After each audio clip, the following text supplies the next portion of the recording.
We're going to start the list off with Alolan Raichu. We're going to start the list off with Alolan Raichu, and we're also going to be breaking down for every single Pokemon a little, like, about me section, kind of just showing off some of their stats and, like, what makes them good. So if you guys want to learn a little bit more about some of these Pokemon, this is going to be a pretty good video for this, especially if I put this up on YouTube. So, yeah, Alolan Raichu is a pretty good Pokemon. It gets the Surge Surfer ability. If the Electric Terrain is active, this Pokemon's speed is doubled. So what's really good about this ability, if you were going to compare this to something like Quark Drive, which gives you like a +1 boost to your speed if you're holding a booster and have a plus speed nature and have like that as your highest stat, this doubles that. This is, in some situations, twice as good as Quark Drive, which is hard for some people to believe, but Alolan Raichu is good. And the reason why I wanted to start the list off with Alolan Raichu is because a lot of people have watched my video where I uploaded Alolan Raichu a few days ago. Yo, Chris dropping the sub, saying, hey, how's it going? It's going pretty good, but like I said, we're doing a tier list today. Hopefully you're excited to see some of your favorites get ranked.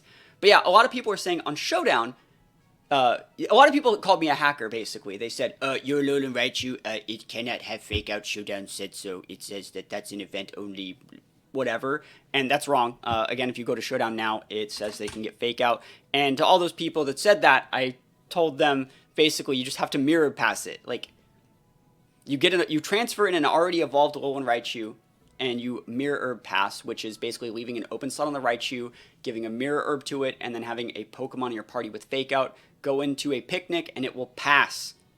Right? It's not hard. You know, I did it for the video. But yeah, it's not hard. And so basically, Alolan Raichu is still a good mon. It still does get fake out. You just have to mirror pass it. It still gets Encore. That's a TM move. It gets access to both Stab Psychic and Stab Thunderbolts. So it has like decent coverage. It's not as good as it was in previous gens, I'm not going to lie. This Pokemon was very reliant.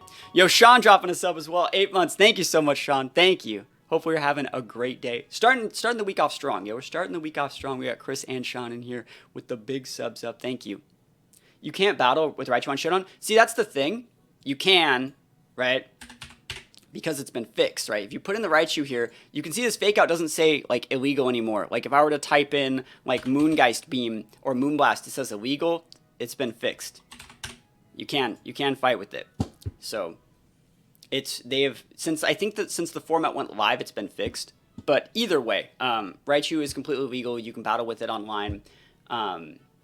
Yeah, Raichu is a Pokemon that was very reliant on things like its item in previous formats. It used to use its exclusive Z move, that like super surfer thing that automatically parried and was really strong. And then in Sword and Shield, it was also heavily reliant on like Dynamax. It used moves like Rising Voltage. Outside of Dynamax, it used things like Expanding Force. It doesn't have those tools. So I don't think like Alolan Raichu is as good as it had previously been. That being said, it's still one of the better fake-out users in the format. Whenever you're thinking about using a fake-out user, the most important thing is to sort your fake-out users by speed. And having a fake-out user that outspeeds your opponent's fake-out users basically says if they have a flowchart that's built around using fake-out correctly, we can invalidate that. So if their best combo is like, I'm going to go like Iron Hands or Rilla next to Cresselia and go Trick Room, like fake out Trick Room, well, you can just fake out their fake out user and then use whatever your other mon was to check their Trick Room user, right? So if you have an Imprison user or a Taunt user or even just another fake out user, you're able to still get those things off if you have a faster fake out user. So that being said, Alolan Raichu is one of the faster fake out users, and if you have Surge Surfer included with this through the use of like Pincurchin to activate Electric Terrain or some other way to get Electric Terrain up, it's the fastest fake out user. So that being said, Alolan Raichu is better than some other things. I mean, it's not faster than an Unburdened Sneasler, but you get the idea. So that being said, I think it's at least B tier, and I feel that it might be just a little bit high. I feel like most people would probably put it down in C, but I think it's a solid B tier mon. It is very, very aggressive, and this is a Pokemon that I've gotten literally hundreds of circuit points with for the World Championships. This Pokemon can hard carry, and it's a very good Swiss Army knife at like solving matchups and, you know, trying to close out games within 3 and 4 turns. So I do like Alolan Raichu. That being said, I'm just going to include the regular Raichu here as well, and I would definitely still put regular Raichu in B, just because Lightning Rod is just a very good ability, and there are a lot of things that are teching and electric attacks to check a very specific Pokemon that gets an Unseen Fist ability that you might be excited to see a little bit later. So that being said, regular Raichu I would also put in B. Just a very standard Pokemon. I mean, hell, you know, Wolfglick's 2016 team was basically built around making Raichu work. It doesn't get that whole combo anymore, I don't think, with the Endeavor, but it's still just a very, very good Pokemon. So I would say Raichu's just very, very good still. Hello. Getting into it. We have a lot of Pokemon to rank today, guys, so hopefully you are excited to sit back, max, relax, and enjoy this. So Charizard, let's look at Charizard next. So let's take a look at Charizard. So Charizard, one thing that it really does have going for it is that it has a base 100 speed, so that is actually on the faster side. If we were to sort the meta by things that are really, really fast, I would say anything slower than base 100, or maybe even slower than base 90 or 95 in this format is slow. So Charizard outspeeds like a good chunk of the meta. Charizard's right here. So you're going to be able to speed tie all these other Pokemon. We got another sub, yo.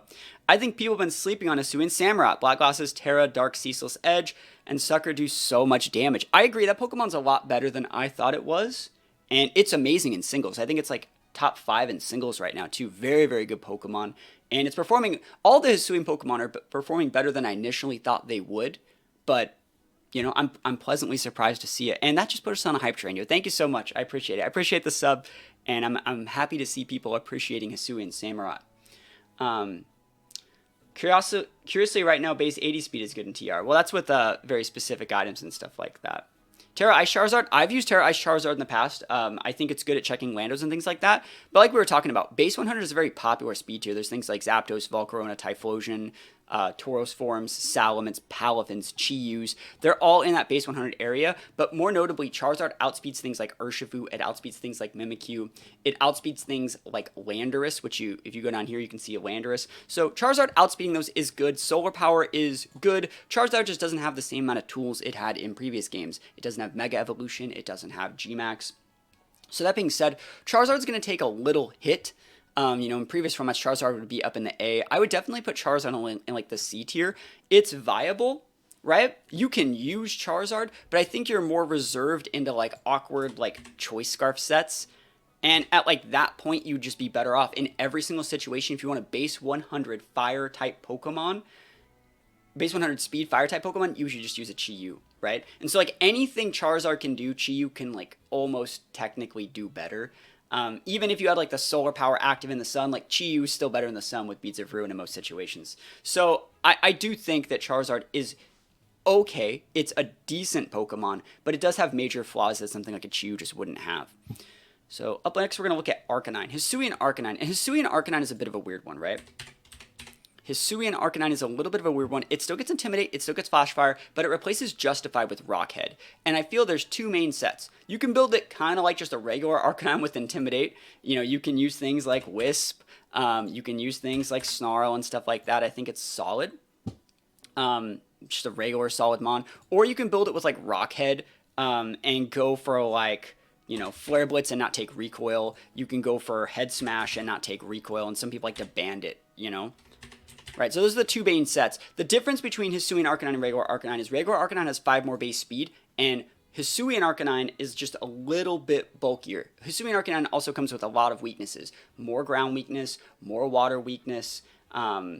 Just in general, it adds a fighting weakness. It's going to be a hard Pokemon to like actually have an impact with, but I do think it is viable. I definitely would put it at least in the B tier. It's just that this Pokemon's really going to struggle finding, like, its own way to be played. I would say 90s... So, first of all, it's a 90, right? So, what does that outspeed? I think that's, like, the most important thing you should always be checking is your speed tiers, right? So, we go all the way down here, and remember, we get that 4 times weakness to ground, right? So, we're still going to find 90. So, what outspeeds it? Landorus right there, 91. And, like, in any situation where, like, one of the most popular Pokemon in the format with a 1 base speed higher outspeeds you, yeah, it forces you to Terra, and anything that's being forced to Terra, it's not a Focus Sash Mon because, like, you would be, like, it's just not a Focus Sash Mon, it's not fast enough. You'd be better off using other stuff. I feel like Hisuian Arcanine needs a Terra commitment more than regular Arcanine to cover for the Apple typing. Yeah, no, I agree. How is it not D tier? It's still an Arcanine. That's literally it. It's still an Arcanine. There are situations that this Arcanine performs better than regular Arcanine against specifically things like Sunroom. So any team that's built around like Eruption Spam or anything Sun related, it does a really good job of blocking that stuff. It can work in Sand Cores and get that special defense boost from Sand. So I still think there's reason to use it. It's at the end of the day, it's still an Arcanine. And while I won't be ranking these as like, you know, up here is the front of B tier and here's the down of B tier, if there was like a down of B tier, it'd be down here. Because I do think the fact that this Arcanine can be played both completely different ways is a really good selling point for it. Arcanine doesn't have a great attack stat. I would say anything, 110 is a good attack stat. Is it 110 or is it 115? 115, yeah, that's a good attack stat. You know, like, I think people were spoiled, right? This is definitely strong enough to like O-code things. You need a slight damage modifier and you got it. Because like, you say Arcanine doesn't have a good attack stat, but like look at the power of the moves. A 120 to 150 base move. Most Mons are using like 80 or 90 base moves. This is using like twice the you know, packing of a punch here. Oh my gosh, is that 5 gifted subs? Oh my gosh, yo, are we starting the week off with a 5 gifted subs? This is the first stream of the week, by the way. Thank you guys so much. Holy moly, 5 gifted subs. It must be my birthday, but you know what it actually is? It's right about to be 4th of July, which means it's my favorite holiday. I'm so excited for fireworks. Thank you so much. Yo, Siren, thank you. Thank you. Appreciate it. Thank you. I really appreciate that. Hopefully you're enjoying the list. Like I said, we got a lot of stuff to go over today. And if anyone wants me to go a little bit more in detail as to why I rank some of these mounts where I rank them, or other sets or other moves or popular terrors or EV spreads, just let me know. You're doing fireworks today. Yo, be safe. Just be safe. But thank you so much. 5 gifted subs. #1 sub gifter for the week right there. And, definitely keeping the lights on, keeping the AC on. That's what it really is. It's been hot over here, so thank you so much. So yeah, I would still put it in B, and I think it's a decent Mon. But let's see, Galar Slowbro is going to be the next Mon. Galar Slowbro is weird. And the reason I'm still going to include it is because it's one of the Mons that's coming over from Pokemon Home. The biggest thing this guy gets is Quick Draw, right? Which basically adds a 30% chance to act first in its priority bracket. And that's the thing that people like don't understand about Quick Draw, Quick Claw, and Prankster. I've seen in my Discord so many people say like, oh, like Whimscott's coming to the game, it can just go for priority Trick Room because it has Prankster. And what they don't understand about Trick Room, right? Let's put in Trick Room here. Trick Room, it says goes last, and it means it. It has, I think, like a -7. I'm going to say -7 priority, right? So even if you were to Prankster and give it like a +1 boost, it's still not going first. And the same thing applies to like Quick Draw in its priority bracket. So in its priority bracket of like -7, it would be going first to set Trick Room, and that means it's still last. Yo, BK Carlos getting gifted a sub by Turner. Yo, thank you so much. Thank you. Holy moly. Yo, it must be my birthday. We're using Wargle for July 4th? What is that? Is that Braviary's Japanese name? That's actually really cool. I'll put some subs up. Quick Draw plus Quick Claw has right under 50% chance to activate. Well, that's not how those things work, right? So if you were to put a Quick Draw here, that's 30%, and you were to put a Quick Claw, right? You say 20. So you say 20, right? Is that another sub? Trauma Hawks also subscribing with Prime. Just shy of a year, yo. One more month. One more month. Math Bandit says, yeah, but that means you can Trick Room their Trick Room first. That's the thing. Is like, I feel like anyone that's trying to Trick Room, like going for a read on like turn 1, you should almost always like let them Trick Room and then just Trick Room after. It's so much safer in almost every regard. But yeah, so this says it's a 30. Again, thank you so much, Trauma Hawks, for the sub. I do appreciate it and hope you're having a good week. 30% right there, plus a 20%. Now, just because those two numbers add up to 50, that doesn't mean it's like a 50. Because it's two separate calcs. They don't stack. It's a 30% chance and a 20% chance. I'm sure they're probably going to say like, yeah, but if you add the percent chances together, that's like a 30 plus like the half of a 20 and carry the 1, divide by 2, blah, blah, blah. And it comes out to 39, 41 point something, you know. But realistically, 50%, 50%, 56% in Pokemath. Do you see what I mean? It's like, it is, right? It is, but it's fucking not. It's stupid. Like, the amount of times this goes off is not worth the investment, right? So that's just my opinion on that sort of stuff. Case in point, we were using, we made a video the other day with Barraskewda. Right? And we used a King's Rock. And we used Fury Attack. And I got like, what is it? I got probably about 15 chances at flinching and didn't flinch once. You know? It's a 70% chance of missing the 30 times 80% chance of missing the 20. Yeah. So anyways, where would I put the Slowbro? Realistically, Poison and Psychic is not an amazing typing.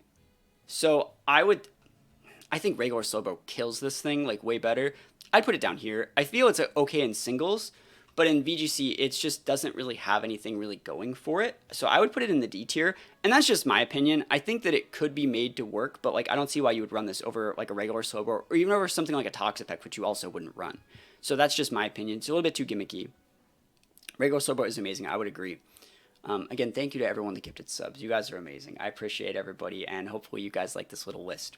So let's take a look at Alolan Muk next. I played King's Rock, Mousehold, and Gravity and never got flinches. Well, there you go. Right? There you go. We're going to take a look at Alolan Muk. And Alolan Muk's a really cool mon. It's a really cool mon. So Alolan Muk gets a couple abilities. It gets Power of Alchemy, which means it can take the ability of something that faints. So what people have been doing is pairing it with like Azelf and using Explosion to give this guy Levitate, which is pretty nice. It also gets Gluttony, which lets it eat berries early. So normally those pinch berries that restore 33%, it lets those use those at 50%, which is actually kind of nice. And Poison Touch, which is what a lot of people have been using on this guy. It's a decent Pokemon. It has very, very good bulk. You're not going to be able to like one-shot this thing. Even like Garchomp EQs, because it's spread damage, don't really get the KO on this guy if you EV train it correctly. 100 base HP with good solid defenses, with amazing defensive typing. Like Dark Poison is a good typing. Its only weakness is Ground. And so it's a good Pokemon. It's just a good Pokemon. It has a lot of bulk, and it can play a little bit of a grindy game. It gets a wide variety of movesets. Whenever you start seeing things pop up that have like 4 times weaknesses to fire as well, like Scizor or like Karton and stuff like that, you see this guy teching like Flamethrowers and Fire Blasts. So it's a good Pokemon. That being said, I don't think it's amazing, and I feel like the power creep or the meta is that right now, again, things like Urshifu and Landorus are still very, very big.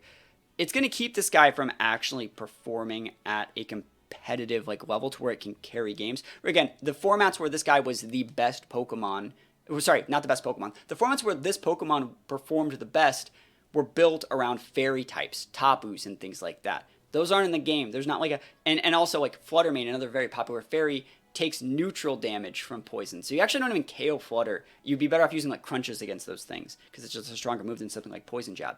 So that being said, I think it would be criminal to put it lower than B, because it still gets so many useful moves.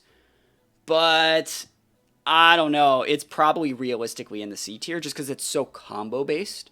And it needs so much support to make it work. You need like screens, intimidates. That being said, this Pokemon can single-handedly like carry games if you get in the right board state. So I'm going to put it in B. Maybe by the end of the list, as we start filling things out, I might have to move it down to C. But I do think it's still a usable bomb for sure, because you can't just OHKO it.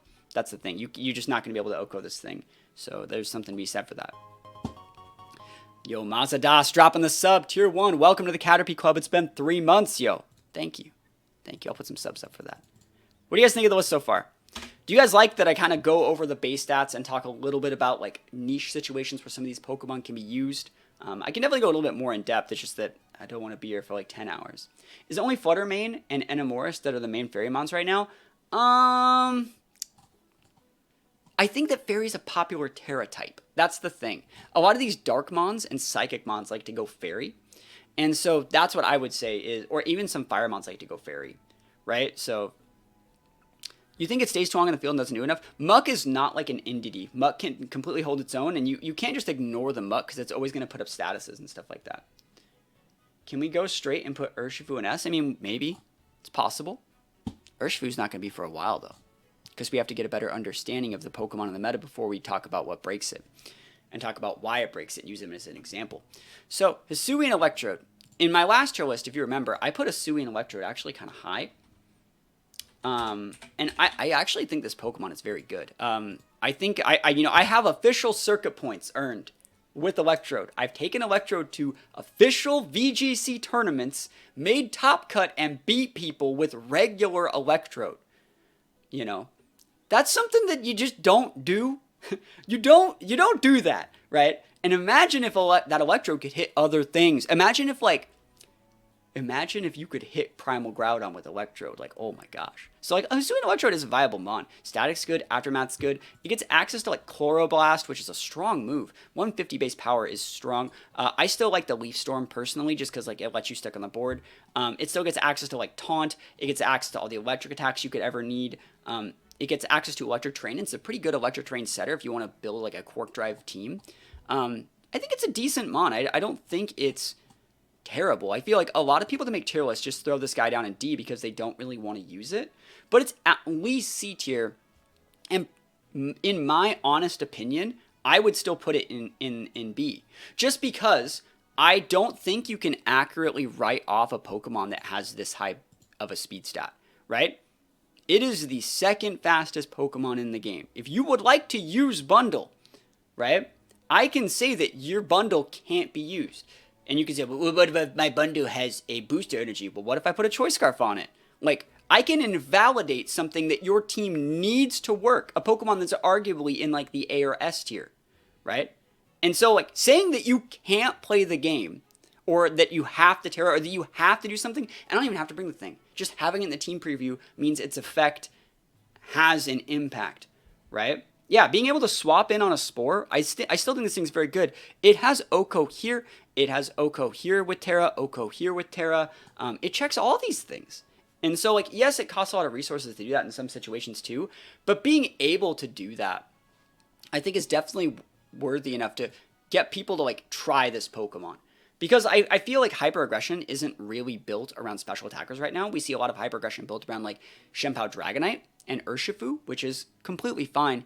But, like, when people realize that, like, the things that wall Chi-Yu, you know, like, water types can get checked by an Electrode, and you can go Chi-Yu Electrode instead of, like, a Chi-Yu Flutter, and then that also lets you beat Chi-Yu Flutter, like, because you can just go Thunder Wave with this thing, and then make the Flutter slower, and then the Chi-Yu kills it. You know, like, there's so many different things, right?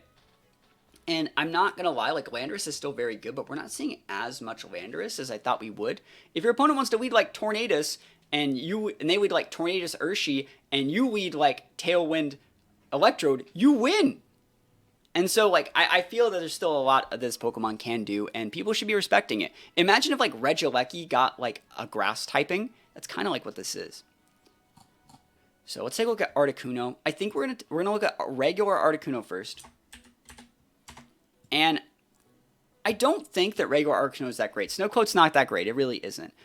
Pressure's not that great either. It gets Freeze Dry. You know, it gets Ice Spinner. It gets Icy Wind. It gets Dual Screens. It probably still gets Sheer Cold, right? Does it still get Sheer Cold? So it still gets Sheer Cold, but, like, does it still get, like, Lock On? No, so Lock On gets taken out. So they nerfed Articuno, right? So it's like, it's not great. It benefits from the snow change, but it's not enough. Yeah, I agree. Articuno's not too hot. I would definitely put Articuno down here. Too much weakness. Not enough stuff that it does over other Pokemon. So, like, even, like, Bundle is 1,000 times better than this thing. Mind Reader, is that what it used? Let's see. Also not in the game. They took out all those moves that made your next moves auto-hit. Yeah, Shenpao, like, there's no reason to, like, ever, like, use this Pokemon because it shares weaknesses with all the other things that, like, are arguably better. That being said, 85 is not that bad on a speed tier. HP 90, it's a bulky Pokemon, right? Did it win a tournament? Yeah, no, it definitely can win, but, like, that's the thing. If you take a look, like, on that team was also super early in Reg D. People didn't know what they were doing. And I don't know, man. Like, I feel that Articuno could be on a team, and that team can win. But I don't think that it's because, like, the Articuno did anything.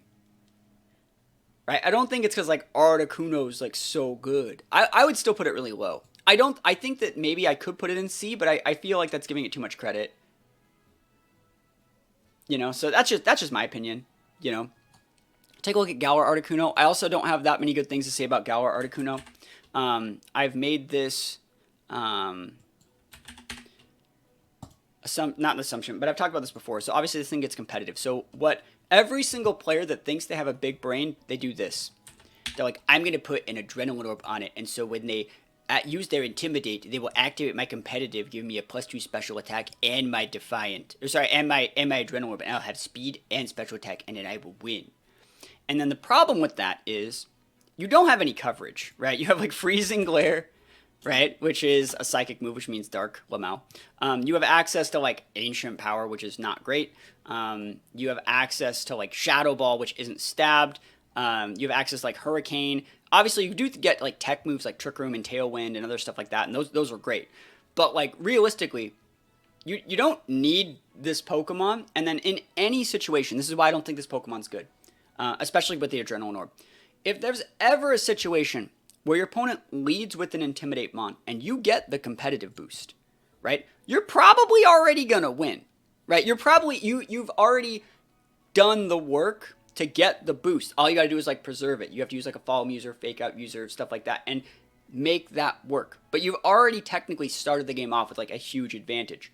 You don't need to double dip your advantage. The hard part's getting it. If anything, you'd be wanting to use an item here that says when you get that advantage, you keep it, or an item that will let you get that advantage. So something like a Sash would just be like a way better item, just because it lets you stick on the board longer to fish for more of these competitive boosts. Do you see something like that? And so like there's not really a reason to like ever go into that Adrenaline thing, because like if you're ever in a situation where you're just going to get a competitive boost from something, you're probably going to be able to leverage that into a win, right? You're not going to need to win more in that situation. You'd be much better off using a more defensive item that will allow you to get the boost so you can win.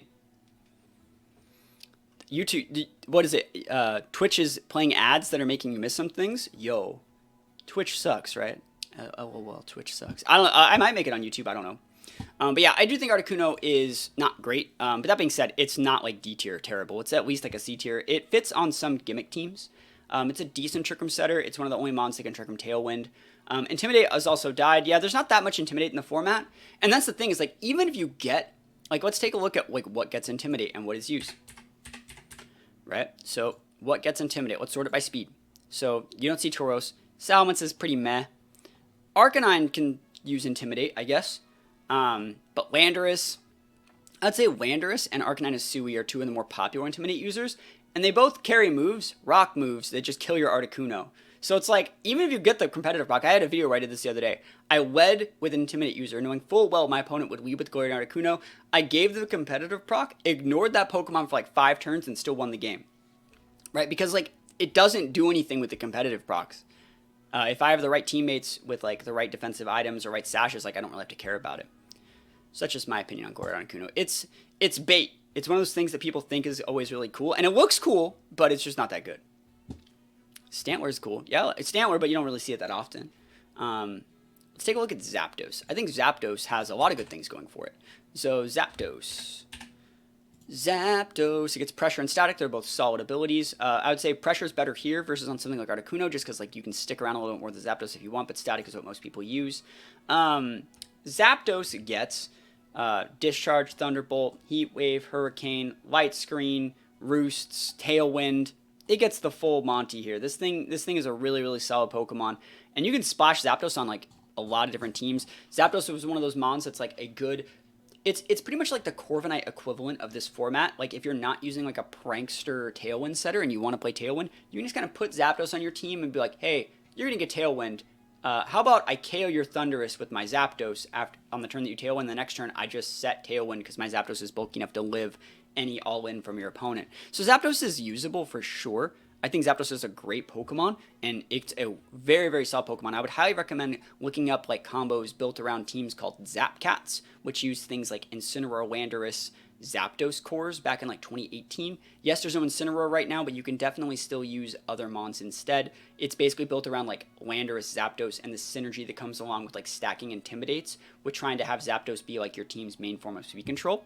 So it's a very, very solid core. I definitely put Zapdos at least in A tier. This Pokemon is great, amazing bulk, good speed stat, high special attack stat that doesn't really need a lot of investment, and it's really, really good. It can do a lot of different stuff, and I think Zapdos is definitely like a solid Pokemon in this format. Galarian Zapdos. Galarian Zapdos is also fine.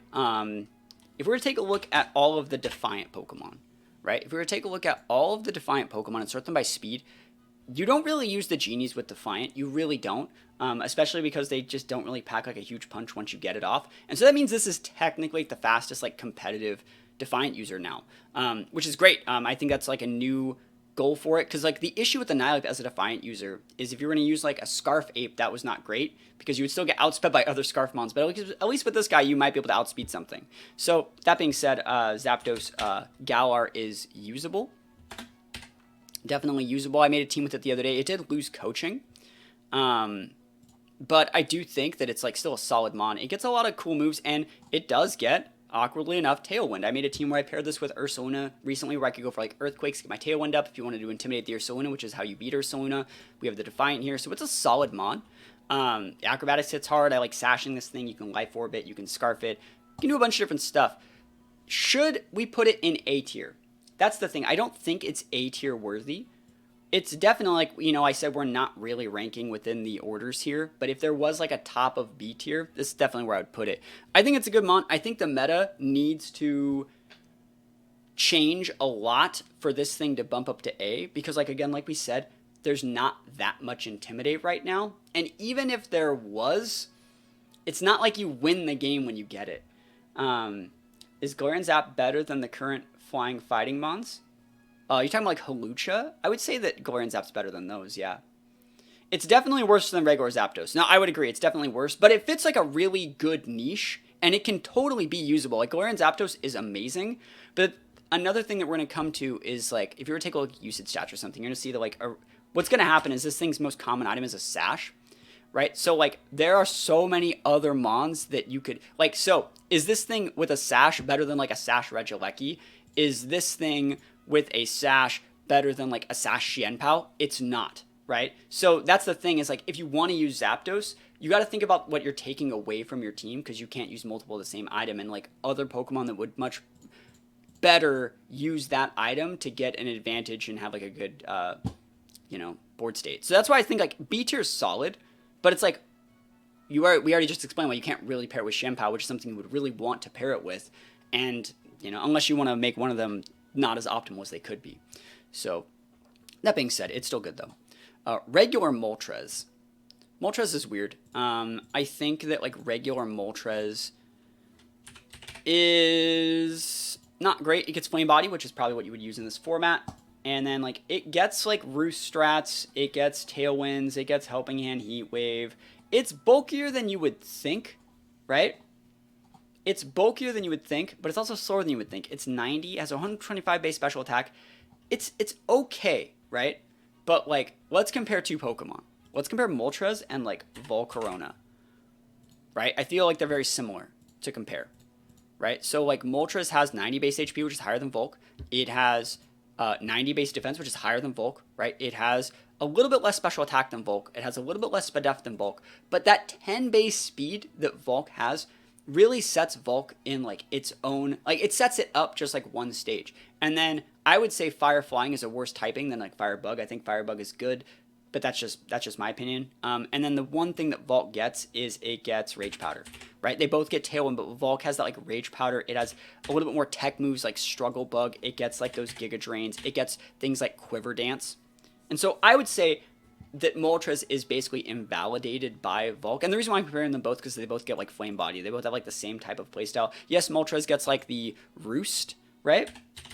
But I think also like Volk would get something like Morning Sun if you wanted to be that guy, right? So I think they're very similar, but I would mostly rather run the Volk.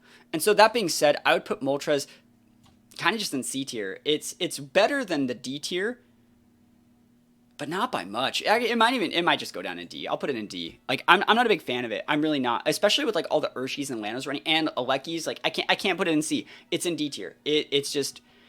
It's hard. It's too resource intensive to make it work, and you'd have to terrestrialize. So like let's say someone came out and like did something crazy with a Moltres. It'd be like a turn one, force people to overcommit with like random Pokemon in this Moltres, and then you like defensive tear it away in a way they didn't see coming. and then you just get a Tailwind, and then you win. And then again, if we're going to be taking a look at stuff like that, well then, if Tailwind is why you're winning, you could just use like a Tornadus, right? And say like Prankster Tailwind, I did it, you know? Like, so that's not Moltres working, that's just Tailwind working. Is it better than Articuno or worse? I'd say it's better than Articuno, because it's a little bit faster, right?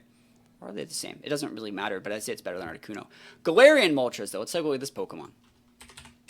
Galarian Moltres is a little bit different. It has, I think, like this almost same stats. It has a little bit less special attack, but a lot more special defense. It gets the Berserk ability, which means when it goes under half, it gets a +1 special attack boost. And this thing is amazing because it gets this move. It gets Fiery Wrath. It's a 100% accuracy move that has a 20% chance to make both opponents flinch. It hits both. So you can put Nasty Pots on here, Hurricanes. It gets weird stuff like after you as well, which I don't know why like more people don't use. It gets Tailwind.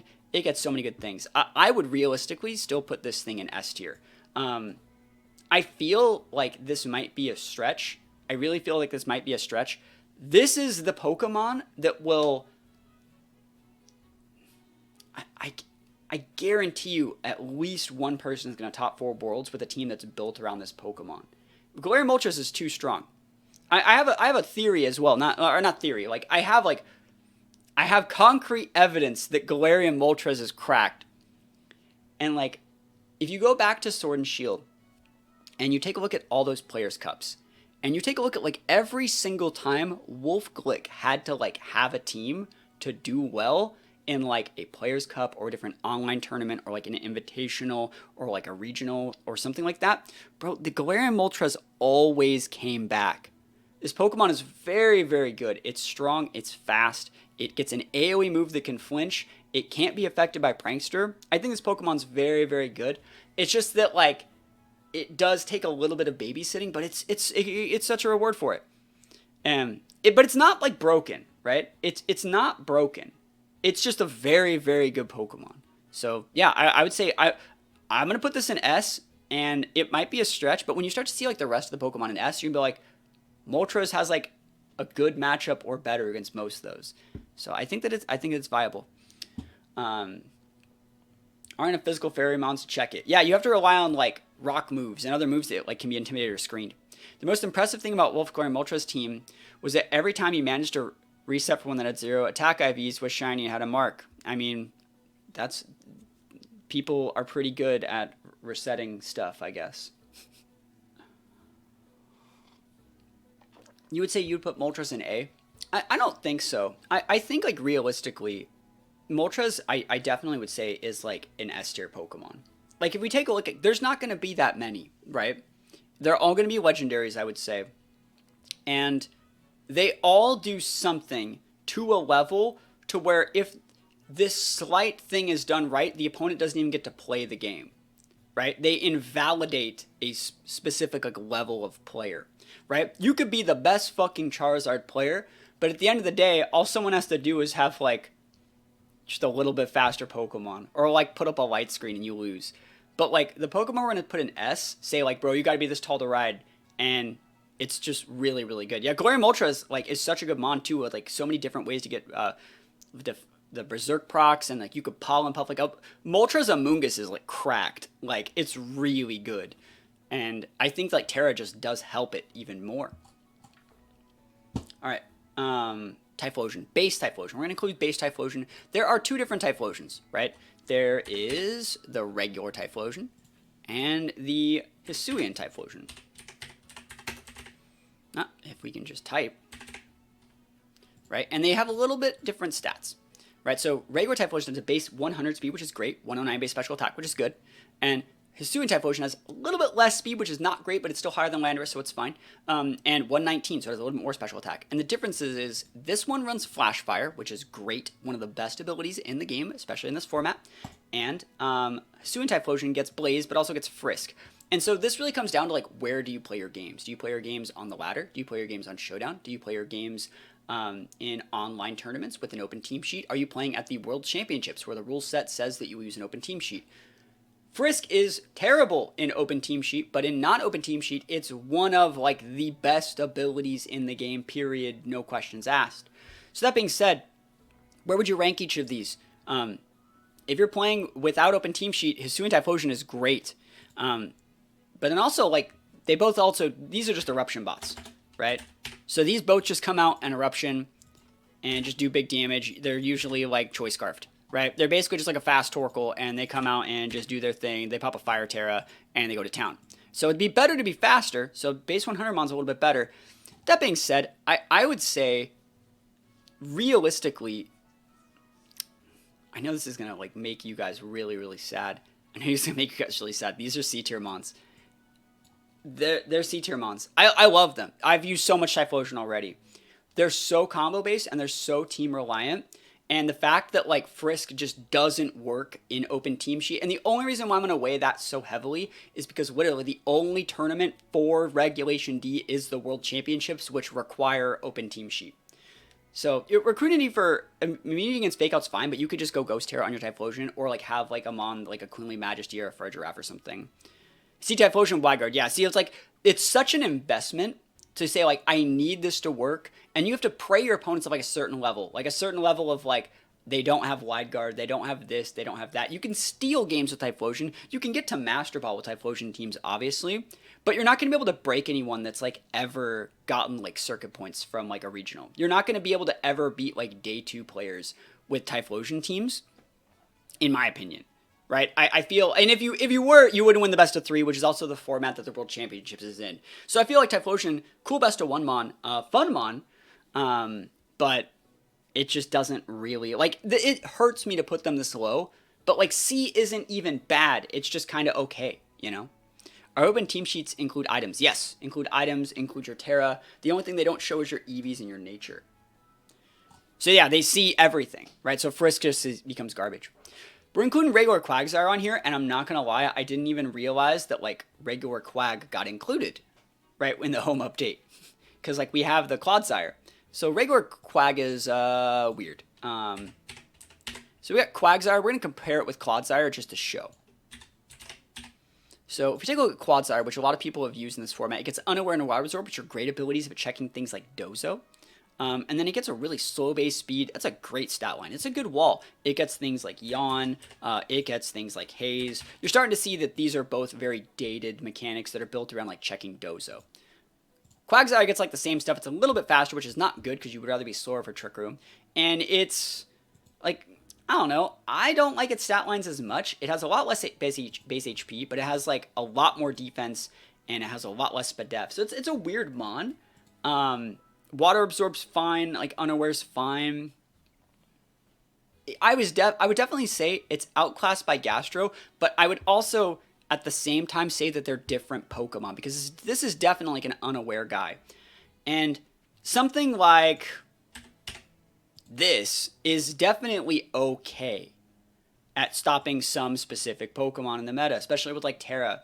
That being said, I would still put it in the D tier, but I felt that I wanted to mention that like it does have competitive viability. And there are some teams that are so one-dimensional that if you don't respect something like Quagsire, because it gets Recover, it gets good moves, it will just wall your whole team. You won't be able to kill this thing. If your team's like built around like stat boosts or anything like combo-based, Quagsire is going to come in, it's going to yawn something, you're not going to be able to KO it. It's going to be able to yawn everything. You've been there, right? So it's like, it's way better in singles. Quagsire is definitely like an A, B, maybe even S in some formats in singles. So yeah, it's like, it's usable, but I would say most teams shouldn't have a problem with it. All right. No, I would say that Gastro is still good. Gastro doesn't care about Urshifu. Is Moltres better than Endemoris? I would definitely say so. Let's take a look at Galarian Slowking. Galarian Slowking. So Galarian Slowking gets, let's take a look at regular Slowking and Galarian Slowking at the same time. So regular Slowking is something that's already not really used, right? But it gets a specific move that only it gets. Chilly Reception. It's basically like a U-turn, but it sets Hail first. And this is a reference to the Pokemon's second movie. It gets access to Regenerator, which activates when that happens. Own Tempo and Oblivious are both good. That being said, this guy's like a decent Trick Room setter. I don't hate this Pokemon. I've used it before. It's better than people give it credit for, but it's not great. It loses to a lot of the mons that are like higher up in like the S tier echelon. So things like that Moltres, things like Fluttermane, things like Bundle, stuff like that. And This guy's a little bit different. It does worse typing. I would say Poison Psychic is worse typing. Water's just great. Curious Medicine means on switching this Pokemon's always have their stages reset to 0. So if you're on a team that like severely lowers your stats through the use of like Draco Meteor, Leaf Storms, stuff like that, this could be good as like a pivot in Mon. It still has a regenerator, so it's still usable, but it's not that great. So Enamorus is better in singles. It's hard to say. We'll see. They're good. These guys are all good Trick Room setters, but they're not amazing. And I'm just not a big fan of this thing. I would still put this probably with like the Slowbro. Like I just don't think these two are that great. Regular Slowking and regular Slowbro are better than both of them, right? They're better than both. So we still have a lot of Pokemon to do. Bro, it's already been an hour. Okay. All right, we got Uxie. And so like Uxie gets a lot of good tools. It gets a lot of good tools in this format, I think. And I think it getting mystical power is actually really good. It's the one thing that Uxie didn't have before. And it has a 100% chance to raise special attack by 1. So I actually think this is a big buff for this Pokemon, who has, like, basically Cresselia, like, level stats. And I think it's a really good Mon. And for everyone saying, like, you want to watch his tier list and take notes for their draft, I'm going to be doing a singles version of this in a couple days as well. So there will be a singles version up in a couple days once we finish this one. But yeah, Mystical Power on this thing's actually really nice. And it makes it so this really low special attack stat can actually be a lot higher. It sucks it can miss. Yeah, I didn't even know it could until right now. That sucks. That being said, where would you put this guy? I feel like anything Uxie does, Cresselia does better, even with the access to Mystical Power. So like I couldn't even justify putting it in B. I would still put it in C because it's so reactive. But that being said, I have a cracked Uxie rental code that is hilarious and fun that I'm going to be showing in a couple days. It's fucking awesome, bro. I love it. I love this Uxie rental code. It's so degenerate. It's one of the most degenerate teams I've ever used in my life. And it's coming out soon, so be on the lookout for that. Mesprit's very similar. It gets access to mystical power, obviously, but it's a good, decent in Trick Room and Prison Mon. It also has a much more well-rounded stat line. This 105 base attack is like super wasteful, but like it gets in Prison Trick Room, it gets access to like, I think it's access to Bolt Beam, which is Thunderbolt and Ice Beam, right? So you can check like Genies and other things like that have like 4 times weaknesses to these moves. So, and as well as like the mystical power and like, does it get like Flamethrower or is that just an Azelf thing? It gets mystical fire, I think. Does it? Does it still get mystical fire? No, it doesn't. I thought it used to. Yeah, so it's like Mesprit, it's cool. It's cool. It's not bad. It's not terrible. It's not the worst thing ever. But it's still in the same tier list as Uxie. And then we're saving the best for last, Azelf. Azelf is fucking awesome. It gets a really, really more aggressive stat line. 115 is a great speed stat, right? If we were to compare Azelf to some other Pokemon and sort it by speed, it's faster than a lot of stuff in the meta, notably the Genies, right? So really, really fast. There's not, you basically have to be like Paradox level and or like cracked out speed to be able to outspeed an Azelf. So it's a good Mon. Good Sash user, gets access to Imprison Trick Room, gets access to weird stuff like Explosion, still gets Detect, gets Encore, can be built physical or special. I really like this thing. This is probably one of my absolute favorite Pokemon. Like, I think, like, definitely a top 5 Pokemon for me. That being said, where do you put it? And I definitely would put Azelf in the B tier. I think, like, I could justify putting it in A, but the amount of hate I would get for that would not make it worth it. I think Azelf's great, and I think it's a Pokemon that can only really do its stuff. That being said, it's very similar to, like, Zapdos in the regard to where, like, that stuff just isn't as good as, like, so Azelf can do, like, all those things, but would you get more value out of an Azelf or a Shampoo? Shampoo, every time. That's not, like, the question, right? Do you want an Imprisoned Trick Room user? Well, you could go Azelf, and then if they bring Fake Out, you're like, well, fuck. So that means your Imprisoned Trick Room user has to not be weak to Fake Out. It has to be, like, on a Gengar or, like, on a Fargiraffe. And so there's better Imprisoned Trick Room users. There's better Sweepers. There's better this. There's better that. And so Azelf's cool, but it's like, it's definitely like a red mage, like jack of all trades, master of none. Yeah, I did see the new regional announcement. There's one in my hometown, 2 minutes from my house, but I'm getting married that weekend, so I can't go. Yeah, Flutter's a better Imprisoned user than Azelf. So it's like, you see what I mean? It's cool, but it can't, like, win the game by itself. It's a good lead, though, in singles.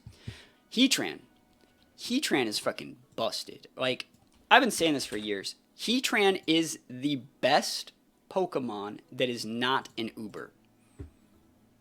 I've been saying this for years. It gets Magma Storm, which you don't really see that much of but it's basically like a super fire spin, right? 75 accuracy, but they always seem to hit, right?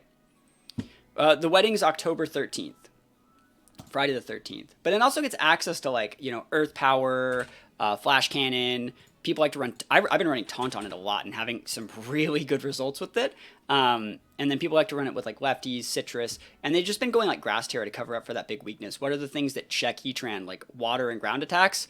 Well, if you just go Grass or Bug, you can stop those things.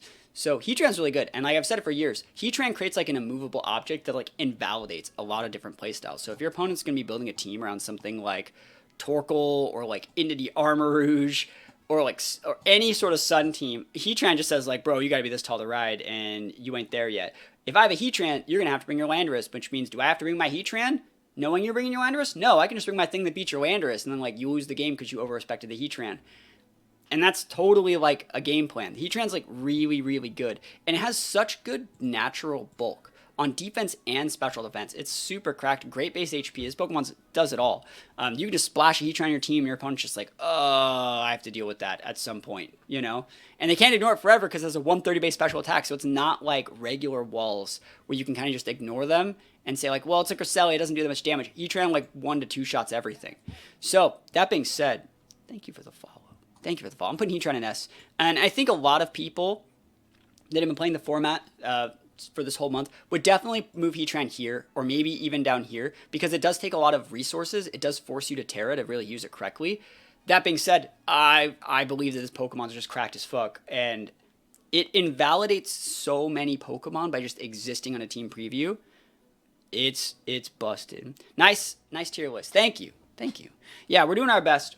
But yeah, I'd put it in S. I respect this Pokemon too much, and it's super good. So, like, that's the thing. So, like, now that we're starting to, like, flesh out the tier list, let's take a little look. We have stuff in, like, S tier, A tier, B tier. We have stuff in all the tiers. You're starting to see a situation where, like, things in these, like, lower tiers straight up, like, don't even get to play against the things that are in the higher tiers. Bro, you can't use, like, Charizard, Typhlosion, Psychic types, Poison Psychic types against, like, Dark Heatran. Like, you're starting to see how the matchups work. Like, Zapdos, Heatran, Galarian Moltres existing invalidates the use because they're just better versions of these Pokemon, and both check those Pokemon for same existing, right? So, like, if you want a Fire type, yeah, you could use, like, a Heatran. Sorry, you could use a Typhlosion, but you can use a Heatran and check their Typhlosion, right? Because it's a Fire type with like an Earth Power, and they both have Flash Fire, right? So it's like they're just better versions of things that are already out there. Yeah, you could use, if you want a Flying type, you could use Galarian Articuno, or you could use Galarian Moltres and just check everything, and the Articuno player, right? So that's kind of how these tier lists work, and so you can kind of see, like, the power creep coming to fruition here. But thank you guys for liking the tier list. Take a look at Cresselia. Cresselia is busted too.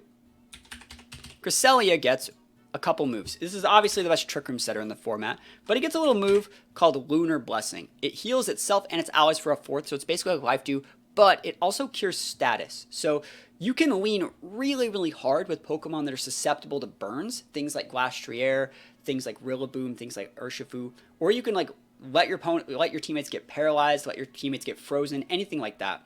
And Cresselia will carry you to victory. You can let your teammates get put to sleep. You can put, like, a safety goggles on Cresselia and just be able to ignore Moongus forever. Cresselia, obviously, S-pick. Best Trick Room setter. It still is one of the few mons that does get Ally Switch if you want to be that guy. It gets Helping Hand. It gets its own Recovery and Moonlight. It can go for Icy Winds, Thunder Waves, anything. Calm Mind, like, setup sets. This Pokemon's just super good. It got nerfed, right? It got nerfed to its base stats, but, like, these stats lines are ridiculous. This is like, let's compare Giratina. If I can type. Giratina is an Uber. Giratina has 150 base HP. Cresselia has 120.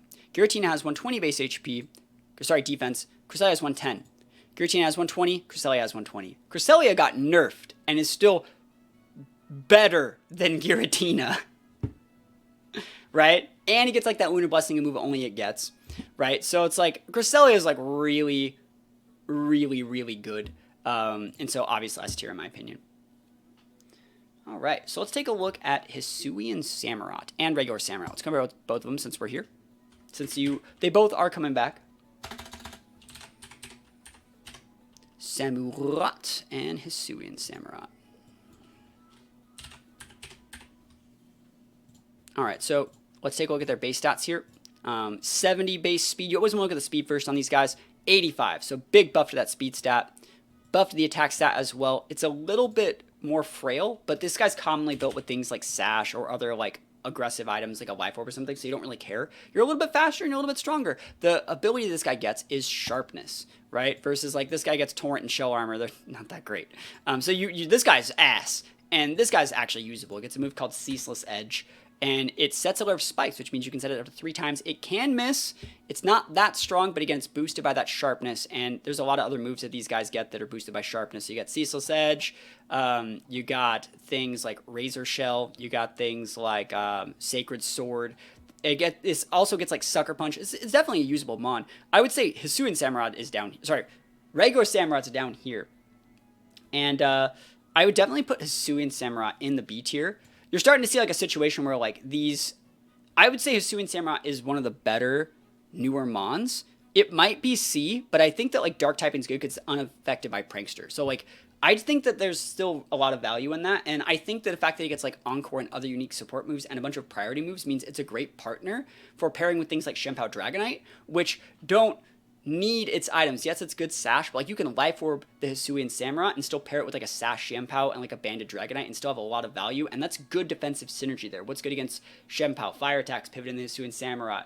What's good against Dragonite? Ice attacks, pivot in the Samurott. What's good against Samurott? Things like grass attacks, pivot in the Dragonite. So there's a little bit of synergy there. Obviously, they're all still weak to Fairy, but you see what I mean? There's something there, and it can contribute to the matchup in some situations. So, you see, that's why I put Skill Swap on my entity. I gave you that idea. Don't try and take my idea. That's my team. They're talking about a team that I've made, that I gave him the idea for, that I'm not ready to reveal yet. It's a cool entity team. All of the genies are S tier. I don't think they're all S tier. Obviously, Tornadus. Let's take a look at both the Tornadus forms.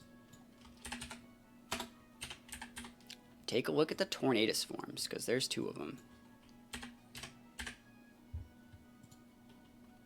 Alright, so if we take a look at Tornadus here, what sets this guy apart is Prankster, right? This guy gets a Prankster, and Prankster is still based off base speed, right? So if I were to use a Prankster Tornadus, and you were to use like a Prankster Sableye, I would get my moves off first, and yours would be second. So being a faster Prankster user means you guaranteed to get your move off before they can like Prankster taunt you back. So being the fastest Prankster user in the format is pretty important. That being said, this guy gets access to things like Tailwind. It gets access to things like Taunt. It gets access to things like Rain Dance or Sunny Day. I think it gets all the weather moves. And then it gets a specific move in Bleak Wind Storm, which is a 100% chance to hit in rain, 30% chance to lower their speed, 100 base power, hits both of the opponents. It moves super cracked. If I were to pick from the list so far the best Pokemon shown, I definitely would put Tornadus at the top. Did I make this page too big? I think I might have. I think we had there, we got stuff to look at. There we go. That's probably easier for you guys to look at now. I'd put Tornadus at the top. If this was ranked by like inside the tiers, I would definitely be putting Tornadus at the top. It'd be something like this. But yeah, Tornadus is like super, super good. Its other form though is much better in singles. It gets Regenerator instead of Prankster, and it's built more around like taunting. It comes in with like heavy duty boots and singles. Does it still get knockoff? It loses knockoff, which is like a huge loss to this guy, and then it just U-turn outs and gets like multiple regenerator procs. It's not that great. It's fast, right? But it's just not that great. Does it still have superpower? But they cut this Pokemon up. They lost all its cool moves. So yeah, I would probably put this thing down in... I'm putting it in D. I don't think this is a very good Pokemon in VGC right now. Yes, it gets Tailwind, but like not correctly. I would say Defiant Tornadus is better than the bird form Tornadus. That's just my opinion. Thundurus, very good Pokemon. So there's 2 Thundurus forms as well. And realistically, I think I voted this guy lower than I should have in the last one. I think I put it in like B. Whereas I actually think, looking back on it, this one is an A tier. Because it gets a 101 base speed, which has an outspeed base, all those base 100s. And it checks, to some extent, all the genies. You have the Wild Bolt Storm, right? And then if you were just go to like Terra Blast, and make yourself like Terra Ice or something, you can check all of the Genies with this guy. And also still outspeed anything that you would need to outspeed. It gets access to like Nasty Plot, Taunts, Foul Plays, Sludge Bombs, all the thing. 145 base special attack. Like, it's good. It's good. I put it in the B tier last time, and I'm definitely going to move it up to the A tier. I think this Pokemon will see more play as the format goes down. As the format like evolves, I think this Pokemon will see more play. And I wouldn't be surprised if someone made like a deep run at Worlds with like team like kind of built around this version of Tornadus, because it's really good. Like let's look at all the Mons that are like, this not very effective. This doesn't really do anything. This doesn't really do anything. This loses, like it beats Moltres, it beats Zapdos. You know, so it's like it has a good matchup against other good Pokemon. And the more Pokemon we actually add to like the upper echelon of like the S and A tier, and be like, damn, dude, why is this Tornadus Therian actually have such a good matchup against all these? So I think it's really good Mon. And obviously the other form of Tornadus, the Prankster variant, similar to the Prankster Tornadus, very, very good. It gets access to things like Thunder Wave that are priority. You can always side Thunder Wave your teammates to be better in Trick Room. Gets that, obviously, the taunts. It gets things like Scary Face if you don't want to miss Thunder Wave, and if you want to hit things that are like ground and electric types, you can still Scary Face those. It still gets a Wild Bolt Storm. Gets a lot of good stuff. It's still strong too. 125, 111 base speed. Great Pokemon. I would definitely put this guy in the S tier as well, just because it's so hard to like respect a Tornadus that can both kill you, speed control you, and do all these other things. It's a good weather setter. I would say it's a better rain dance setter in a lot of situations, because then like it can just capitalize on it so easily. And electric flying is a very, very good defensive type. I would say out of the S tiers, it's probably the weakest, but I would put it in S. I think it's better than Zapdos. And like all the things that Zapdos does, if I'm ever looking for something that does what Zapdos does, I would generally lean more towards a Tornadus to do that exact same job. A Thundurus to do that exact same job, and I would use Thundurus instead.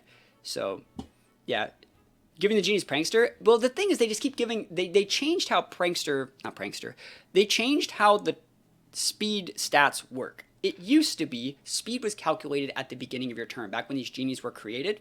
So yeah, they had Prankster Tailwind and Prankster Thunder Wave and Scary Face, but you'd have to like set that. And then next turn, your Pokemon would be fast. That's how speed was calced. So what happened is when you wanted to use Tornadus, you'd go Tailwind, but you would die every time for it. They would trade. You'd trade Tornadus for the Tailwind. So, and then that's why things like Zapdos and other Tailwind setters used to be a lot more viable, because, you know, you'd be able to Tailwind going second, and then next turn immediately be able to capitalize off it. But now, with the way speed stats work, you can just Tailwind or Thunder Wave and Scary Face and immediately have your teammate busted, able to KO everything. So, I think that, like, giving them Prankster wasn't what made them broken. It wasn't a mistake. I think changing the way speed stats work was a mistake. But that's just my opinion. I liked the old game a lot better, because I feel it made people play patiently enough because you used to have to go protect Tailwind if you wanted to enable someone, right? And then you would trade your Mon, and then you would bring out something. You have 2 Mons that are enabled by Tailwind. Like, I'm just still not a fan of that. So let's take a look at Landorus, the last 2 of the Genies. Oh, not well. There's still 2 more Genies a little bit later on. Landorus. So Landorus has 2 forms: the Therian form, which has Intimidate, which is busted, and this guy, which has Sand Force and Sheer Force, and they're both good. If you're going to be playing Sand, yeah, you can run Sand Force, but you can also run Sheer Force, which gives your secondary effects a 1.3 times boost, but nullifies the effects, and you can put a Life Orb on there, and Life Orb actually also plays into Sheer Force. The secondary effect of the Life Orb is the secondary effect, where you take the HP. So you actually still get the boost, but you don't take the damage. So this guy gets an exclusive move called Sandsear Storm, which is affected by Sheer Force, has a 200% chance to burn, and it hits both, and it is still boosted by Rain. It gets access to Earth Power, obviously. It gets access to, like, everything. It gets access to, like, everything. It gets access to Sludge Bombs. I've been using a Calm Mind set. I still think Terra Blast is still really good on this guy. So I would definitely put this guy in the A tier. I think that, like, B is probably more realistic because of how niche it is, but it has a 1-on-1 base speed, and it is faster than a lot of things, and does require a good amount of respect. I think it's a very good Pokemon. And again, it checks a lot of these guys in some situations, or forces these to come so you can punish. So I like this Lando. That's just my opinion. Going over to Landorus Therian, it's a little bit slower. It's a lot stronger on the physical side. You can actually still run. I feel that people are like, what do you think about a Sandsear Storm AV Landorus? Right? And it's like, this has been a thing forever. It says a 105 base special attack. You can totally build this thing like mixed physical special. Earthquake, Sandstorm, like U-turn. People used to run Sludge Bomb on this thing, Grass Knot. This thing's been around forever. People used to run Hidden Power on this guy all the time. So it's like, yeah, Mixed Lando is like really, really good. Because like, yeah, Mixed Lando is good to get into other Landos because you don't care about the Intimidate as much and you just start trading really well with them. So I do think this Lando's busted. I would definitely put this guy in the S tier. It's probably not realistic to put it in S anymore because I feel like Intimidate's falling off. But like I've had a lot of good teams that are like built around how Lando works. Yo, what's poppin'? Not much. We're just doing a little bit of a tier list, talking about my thoughts for VGC and about where I would put each Pokemon. But I do think Landorus is still very good. I would still put it in S. And I would just say that, like, it's not like these S-tier Pokemon aren't unbeatable, but I would say, like, these Pokemon are the ones that are dictating play, to an extent the A-tier Pokemon as well, and, it just shows up. Move Moltres up? I did. It's an S-tier. You're talking about this guy? It's not bad. It's not bad. Like, it's probably C, because things are all still going to change, like, near the end, but, like, I'm just not a fan of it. When I went over and talked about Moltres, I probably took a 10-minute talk and talked about how, like, if you were to compare Moltres and Volcarona, like, Volcarona does, like, everything you would want Moltres to do, but then also has redirection. And, like, I would say better coverage. So that's why, like, this thing is D tier because, like, you can put, like, a B or A tier Pokemon that does, like, the same sort of thing but better. I think Intimidate gets better when the format develops. Current format is still too fresh. I don't know. I think that it's good in both situations. I think Intimidate's, like, really good in every single situation. And it's just that there's not that many Mons that, like, are worth intimidating. So, like, you can't always intimidate a Dragonite because that's inner focus. You can't intimidate an Urshifu. So it's like, why even have Intimidate, right? In those situations, if like that's the meta, or if the meta on the other hand is like Flutter, like Chi-Yus and other special attackers, like why even have Intimidate, right? Yeah, I think that Moltres is like not bad, but I would still rather use Volk for like almost anything that like a Moltres could do. I think it's like, that's the thing, is like just because they're in the D tier, that doesn't mean these Pokemon are shit. It just means that like there's other things that do like their job, I would say, better, right? You can still totally build a team around these Pokemon. I think like someone won a tournament with like Articuno. Like you can still like build around these Pokemon and have it work. It just takes so much more resources. So like the ability, you can win with Moltres, but you have to outplay your opponent so much more than just like using other Pokemon to do the same job, you know? That being said, the meta's made to be changed and moved around. We're going to look at Delphox next, and probably not going to be happy about where I put Delphox. I think this Pokemon's great, but it gets a couple niche things. Obviously, like Magician is a cool ability. Blaze isn't even bad on this guy because I would say the most common item is Sash, and we already talked about that. Like if you can only use one Sash, it's a pretty important item. It's a bit of a waste to put on this guy. I used the Blunder Policy one as a joke recently, and it was kind of fun. I really like this thing has a 104 base speed. It's a really niche speed tier. It lets it outspeed a lot of stuff that you wouldn't normally think that you would be able to outspeed with this thing. You know, things like Garchomps, things like all the base 100s, the couple of the genies we were just talking about. It's a good Pokemon. I think I rated it a little bit too high last time, so I would definitely put it in the C tier this time. It gets access to some really cool moves as well. I think it was one of the first Pokemon, if not the first, to get Psychic Fire typing. And I just really like what Delphox brings to the table in terms of like a special attacker. But at the end of the day, would I rather run Delphox or Chi-Yu? I'd almost always rather run Chi-Yu. Always. And there's not like a real reason. So like, let's talk about like how it stacks up against the meta. Like bad, decent, bad, not great, you know. So Delphox kind of not great. Got hit by ads. Hey, I don't control the ads, bro. Have I considered streaming on YouTube? Ads don't interrupt the stream there. I'm a Twitch partner, and so I'm not allowed to stream on YouTube. So, also I wouldn't have an audience. The YouTube streams suck. So, yeah, I'm not a fan of streaming on YouTube, but you know, that's just me. All right. They see, the thing with Twitch is like they play the ads and they gets everyone to sub, right? That's what they do. But I don't do it. A lot of Poketubers do it. I mean, a lot of Poketubers aren't Twitch partners, right? But anyways, let's take a look at Chesnaught. Yeah, in my contract I can't stream on other places. I think Chesnaught's great. I think Bulletproof's a great ability. We were doing a team with Chesnaught recently where we used like Wide Guard. We were using like Spiky Shield. We had like Leech Seed. Like This Pokemon's like actually not bad. I really like it. It's like a Celesteela hybrid, right? And I think we had like Drain Punch or something. It's like a Celesteela hybrid. It's great stat line, good defense. It's cool. It's a cool mon. And so I like this Pokemon. It's at least C tier. It's at least C tier. I feel it requires Terra. And to like Terrastalize, it gets Faint. Yeah, we have Faint, right? That's what we had. It's at least C tier. If you're going to be building it with like those sort of sets. And I feel like it falls off in Open Team Sheet. It's like really bad. So I'm going to put it in C tier as well. Just because like it takes a lot of resources and it falls off hard in Open Sheet. Because like if they know that you're just like a Subseeder, like or like a set like that, it's just not great. You have to take advantage of the fact that like no one calcs for Chesnaught. So they try to like they have to overcommit to KO it and then they don't. And then you live and then it's it's not bad. It's just it's definitely could be improved upon. So Greninja. Right? So Greninja. Take a look at Greninja. You actually can't use the Battle Bomb one. It's not ever been legal for VGC ever. A lot of people are like, this guy doesn't know what he's talking about, Greninja. You just use Battle Bomb, it's broken. And I'm like, okay, 6-year-old fan of the anime, like, you can't use this. Yeah, you might have one, but you still can't use it, and you never could use it, and it's never been legal, right? And even if you could, it's still shit. I actually have a video talking about, like, why Battle Bond Greninja is, like, just kind of mid. I compared, like, Battle Bond Greninja to, like, Moxie Salamence, and I talked about, like, the stat boosts that you get, and, like, how easy it is to get those boosts and things like that, and it's, like, Salamence, I think, at the time was, like, RU, and, like, Greninja's, like, banned, and it's, like, Salamence is like not that much worse than this thing in terms of like what you get.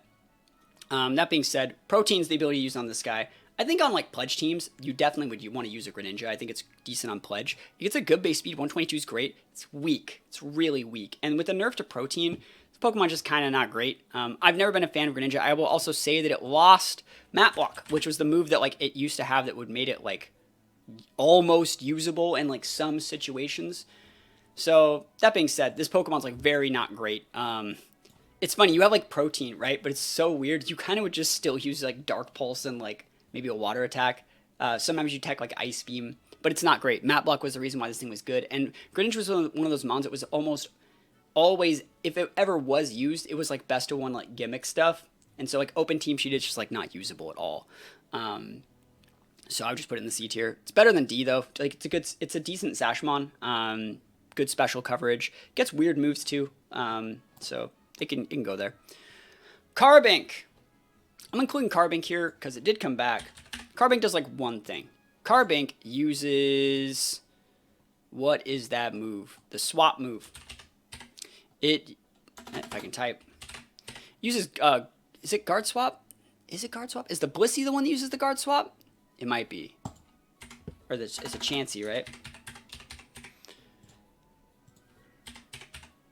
What's the move that they do? You somehow get the freaking Carbink defenses on the Chansey, and I don't remember how you do it. But you do it! This thing gets sturdy. What's one cool thing this guy gets is Trick Room, which is actually kind of cool. It's a really slow mon, great defenses, low base HP. It gets Trick Room. It gets, like, decent enough stuff. What is the move? Did they take away that? It's Guard Split. That's what it is. Sorry, Guard Split. That's the move. And so basically, it takes the defense, it averages them. That's what it does. And basically, you make this Chansey that's holding like an Eviolite, like cracked out on the defense and special defense side with like a 250 base HP, and then you get the Eviolite boost. And then the Chansey in this format goes Copycat next to like one of these, and then this guy uses like Minimize. Right, so you come in and you like intimidate them even further, and then you just minimize and copycat the minimize, and then your Chansey never dies, and then it uses Seismic Toss and just kills everything. Right, so it's a super gimmick, right? And it used to be Chansey could just minimize itself, and it doesn't get that anymore because the good riddance. But people are still finding ways to be degenerate out here. So with Carbink, that being said, Carbink's definitely like in the D tier. But now that you know that combo exists, just fucking taunt this shit, you know? Just taunt those teams. Whenever you see the Chansey, whenever you see the Overquill, the The freaking Carbink, just taunt those things. They can't do anything if you taunt them. All right, we're going up into Hisuian Zoroark. And Hisuian Zoroark's good. It's on meme teams a lot. You see it paired with Dozo, and it's a good mon. It's a good mon. Illusion makes it copy the last mon in your party. I have a lot of circuit points with Zoroark over the years. Regular Zoroark. This thing's a little bit better. It's a little bit faster, a little bit stronger, and better typing in most situations because it's Ghost, which means you can disguise it as something that your opponent wants to fake out. And since you're Ghost, they overcommit with their fake out, and you basically win the game for it. It stabs normal, so things like Hyper Voice is good. Yeah, it's just a standard, like, good mon. It can be both physical or special. It gets Taunt, Trick, U-Turn, Terra Blast, all that good stuff. I would definitely put Hisuian Zoroark in the B tier, which is probably an overcommit. But I would say, like, I've had pretty good results, like disguising Hisuian Zoroark as Flutter main and making people, like, overcommit into Flutter.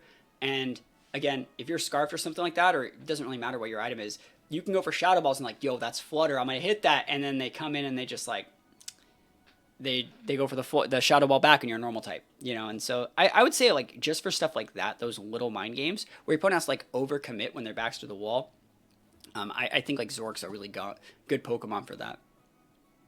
Give me one sec. All right. Hisuian Lilligant. Yo, we got so many Pokemon still to do. Hisuian Zoroark Explosion Shots are fun. Yeah, they can be fun. I agree. They can be fun. Hisuian Lilligant, though. Lilligant's great. So Hisuian Lilligant. There's two Lilligants. You can see both of them right here. The Hisuian Lilligant is a physical variant that is way faster, and they both still get Chlorophyll. So this thing stabs like fighting moves. You can put things like Close Combat. You can put things like Leaf Blade or even like Solar Blade if you're pairing on like a solid Sun team. Solar Blade's really fun. 125 is nice.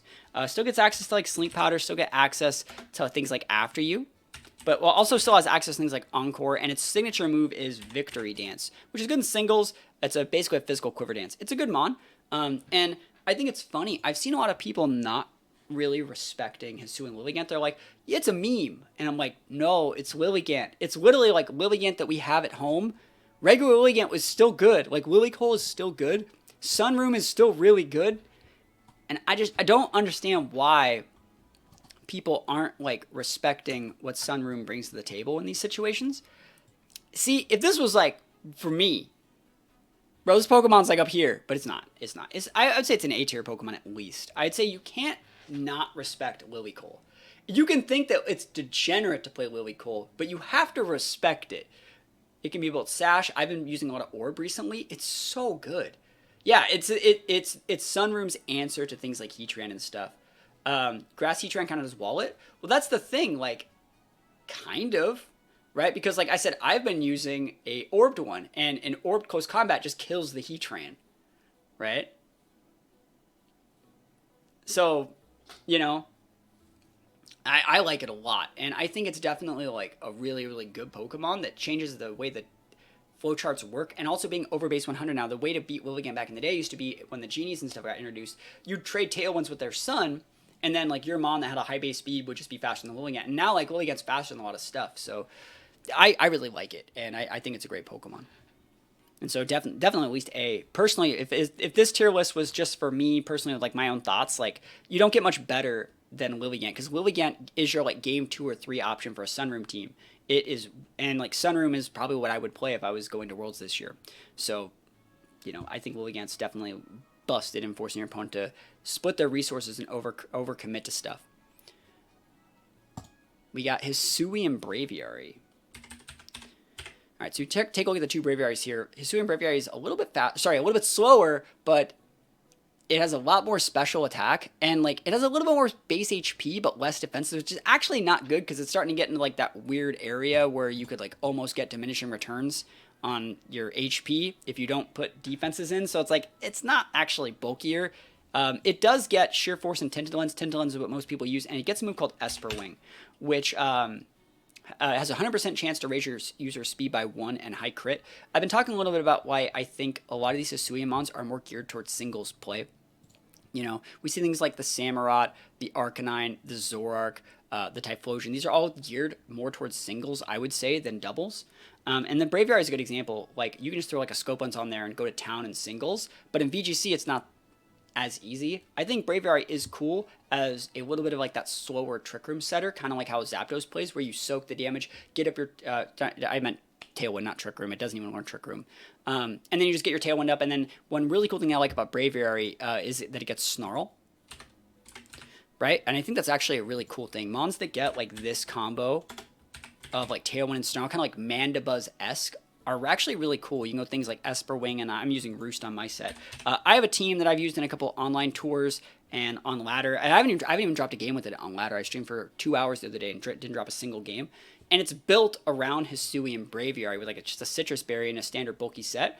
And that's because Hisuian Braviary, being a normal Psychic type, it conditions your opponent into bringing a very specific like set of Pokemon. It tunnels people into bringing things that would punish Braviary, fake out users, things that would wall a lot of like Braviary's types. Like dark types are everywhere against this Braviary team. It definitely conditions them into feeling safe with things like Dragonite and Shenpao. And so the rest of our team just like punishes that and takes that stuff apart. That being said, do I think Braviary is good? I don't. I don't think that this Pokemon is broken. It doesn't do anything that has been done before. The main reason why I actually even built this team around Hisuian Braviary is because they announced in the week of the new games that Toucannon was coming back, and so I basically built my Toucannon set on a Braviary, and I wanted to play with Toucannon, and so I just used a Braviary instead, and it worked exactly the same. So this Pokemon's not terrible. It's not, but it's definitely, if there was like a bottom of C, it would go in there. It's bulky, and it's bulky enough to work, and Access to Snarl is actually just like a really cool move on this guy, and it works really well against like hard Trick Room teams as well, because you can just open up that turn 1 Snarl. Toucannon is nice. I agree. I like Toucannon a lot. And do I think Toucannon's good? No, but I mean, it's fun, right? And so I would definitely put Braviary in C. We got Hisuian Avalugg. My YouTube video for today was Hisuian Avalugg. What'd you guys think of that? What'd you guys think of that team? The Hisuian Avalugg team. Have you guys seen it? It's on YouTube. That was a fun game. Hisuian Avalugg, you can see both of them right here. It's a little bit faster, which is a nerf. It's a little bit a stronger attack, which is not really important. So a little bit less on the specialty side, which kind of also sucks. The cool thing about this guy is that it can be played in Hail or Snow and Sandstorm. It gets a special defense boost from Sandstorm. It gets a defense boost from Hail. So it's a cool mon. That being said, it's not great. It gets access to, like, I think the best move this guy gets is, like, Wide Guard. And awkwardly enough, it gets, like, Recover. And I used it with Ice Body in the Hail with, like, leftovers. And, like, I was able to weave in, like, Protects and get some good moves. That being said, this Pokemon is, like, not good. It gets Body Press, but, like, it's just still really not that good. This is the set I was using with, like, heavy defense, HP investment. It gets one-shot by everything. And it's just too many weaknesses. Rock Ice is, like, the most weak thing ever. If there was like down here, if there was like an F tier, I would definitely put this guy in there. It's hard to use this guy. Not great. Very hard. Not good. But you know, that's just how the cookie crumbles sometimes. I think Rhaegar Avalugg is actually much better being just an ice type. So you have like, you don't have that like ground weakness. You don't have more fighting weakness. You know, you take neutral from fire, I guess, but like it's not worth it to add like a grass weakness and a water weakness. Like Rhaegar Avalugg is still in D, but it's not nearly as bad. Let's take a look at Decidueye and Hisuian Decidueye. All right, get some of these slots cleared. All right. So we got Decidueye and Hisuian Decidueye. So you can see both of them. Regular Decidueye is a little bit faster. It's a little bit stronger on the special side, which is actually, I think, good for Decidueye in some situations. Like, it's usually built as a special attacker. And then it has less HP, it has less defense, and it has a little bit more speed F. So it's regular Decidueye is still less bulky and worse, but it has better typing. I would say Ghost Grass is better than, like, Grass Fighting. But both these guys are usable. The regular Decidueye is only used ever on, like, Grass Pledge teams because it's, like, a ghost type, so you can't fake out it. So you can go, like, a Scarf version of this, and, you know, you go do all that stuff and go for, like, a really fast Grass Pledge, which pulls your teammate up. And then it gets, like, Long Reach, which isn't even, like, a great ability, and it's very mid. This Decidueye, though, gets access to Scrappy, which makes it so your fighting and normal moves can hit Ghost, which is really good in this format. And then also, you're immune to Intimidate with Scrappy, so it's actually really good. It gets access to triple arrows, and I'm not going to lie, I made a team where I paired, like, this with, like, Shenpao and Dragonite, and I think I won every game with it on stream, and I was, like, surprised by, like, how cracked this Pokemon was. It wasn't necessarily Decidueye that won every single game, but like it just had the right stuff. It had access. I think I had like Protect. I think I had like Taunt. And then like I don't remember what my other move was. Was it like Leaf Blade or something? It's probably like Leaf Blade or something like that. It gets a bunch of cool moves. Yeah,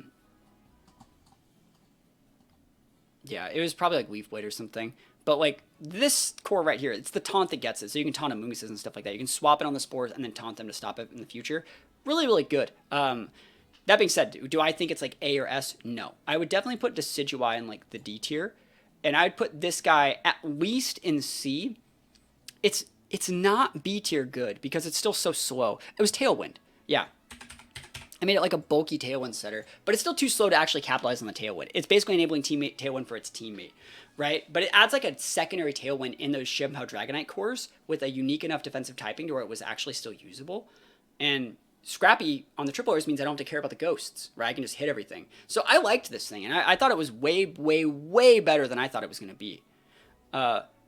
Why is Muk in B? Just wondering. You can't Oko Muk. It's very, very bulky and has a very, very good defensive typing while being hard to remove off the board. That's just my opinion. But yeah, the Decidueye is cool. It might need to go in B, but I don't think so. It's just, because it has so many weaknesses being a grass fighting type. But it's cool mon. We got Rillaboom. Rillaboom is a meta staple right now. And I don't know where I'm going to put it.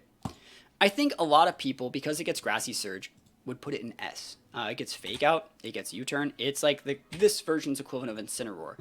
But I also think it shoots itself in the foot, because like the Pokemon that you want to pivot into is usually your Landorus, which like you can't use Earthquake because the Grassy Surge, right? It's weird, right? But this guy doesn't get Grassy Glide anymore. So it didn't even need Grassy Glide, but it loses it. You see how it says it's illegal.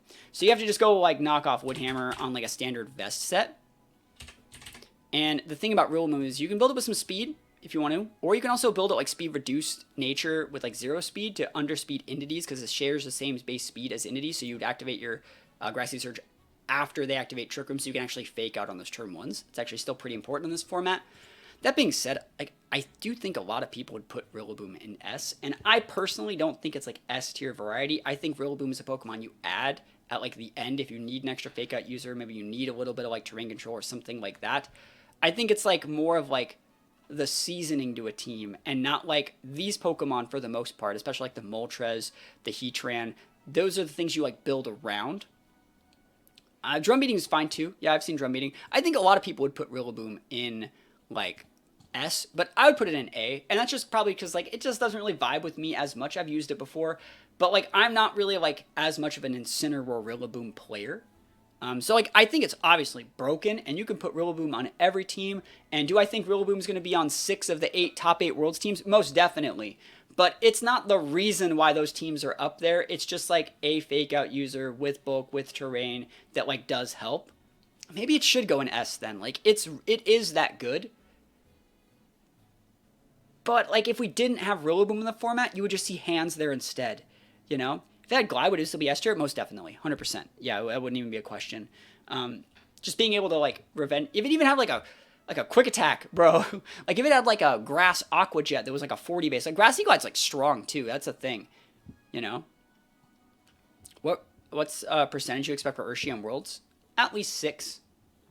It depends on if like we see Trick Room, like 5 or 6 out of the top 8. So Inteleon. Inteleon's kind of okay. I like Inteleon a lot. I like it a lot more. Let's compare Inteleon with something like Greninja. I think that these are the Pokemon that are most accurately able to be compared, right? Not even taking into account the fact that like base defenses and stuff like that aren't that important. Inteleon has 2 less speed, but like 20 more base special attack. And I think that's actually really good. I think Inteleon's still like somewhat viable. Like Snipe Shot is still good. Being able to like ignore redirection, high crit ratio. It's actually not bad. It still gets things like focus energy. No, it doesn't. I didn't know that. I didn't know they took away focus energy. That being said, it gets access like Ice Beam, Dark Pulse, Haze, Fling is weird. Icy Wind. It gets dual screens, which I like a lot. Remember my original first Inteleon set in Sword and Shield used dual screens. It gets physical attacks too, which can be used. It gets Taunt. U-Turn. I think Inteleon's a lot better than people give it credit for. I think a lot of people just throw Inteleon in D. I would throw it at least in C. Where Greninja is. It's not under, it's not over. It's just like a decent Sash Mon. The issue with Inteleon is you almost have to run it with Sash unless you're running like an Orb set.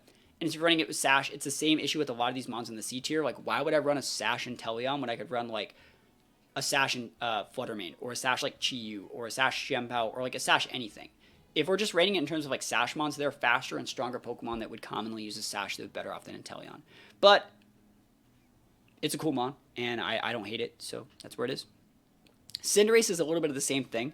Cinderace is a lot better in singles than it is in doubles, and it, without Dynamax, being able to stack those like max Airstreams and max Knuckles and things like that, it kind of just falls off. Yes, it gets a Libero, which got nerfed in this gen. The cool move, this guy, he's one of the few Pokemon that get 2 signature moves. It gets Court Change, which can swap like everything. Field effects. These are screens, tailwinds, I think. Different hazards and stuff like that. It swaps all of that stuff, which doesn't really work in VGC, right? And then it gets Pyro Ball, which is a 120, has a 90% accuracy, 10% burn the target. You say you like using Flare Blitz. That's the thing. Like, if you're not using Sashed, like Flare Blitz is better as well. I agree, they're both 120, right? But if you're using Sash, that's why you would Pyro Ball. So it gives you the option of both. That being said, Cinderace just kind of falls off in this format. It just doesn't really, without the ability of like Dynamax, it really does just fall off a lot, at least in doubles. So I would put it in C. It's definitely not D tier bad, because it is a fast fire type. Like, it's a 119 base fire type. Fire type's not amazing right now, but you don't really see that often. So it's just a C tier Mon. So we got Urshifu, right? And there are 2 Urshifus. There's 2. There's Rapid Strike and regular Urshifu, Single Strike. They both have 97 base speed, and these are the 2 Pokemon that are the most popular in the meta right now. And obviously most people are leaning towards the Rapid Strike with the Surging Strikes because it can break Sash. 3 hits, you can enable it even more with like a Rain Steroid on the Surging Strikes. And also Urshifu Dark got nerfed on its Wicked Blow damage. It went down from like an 80 to a 75, so it's the exact same as what Surging Strikes is after all 3 hits.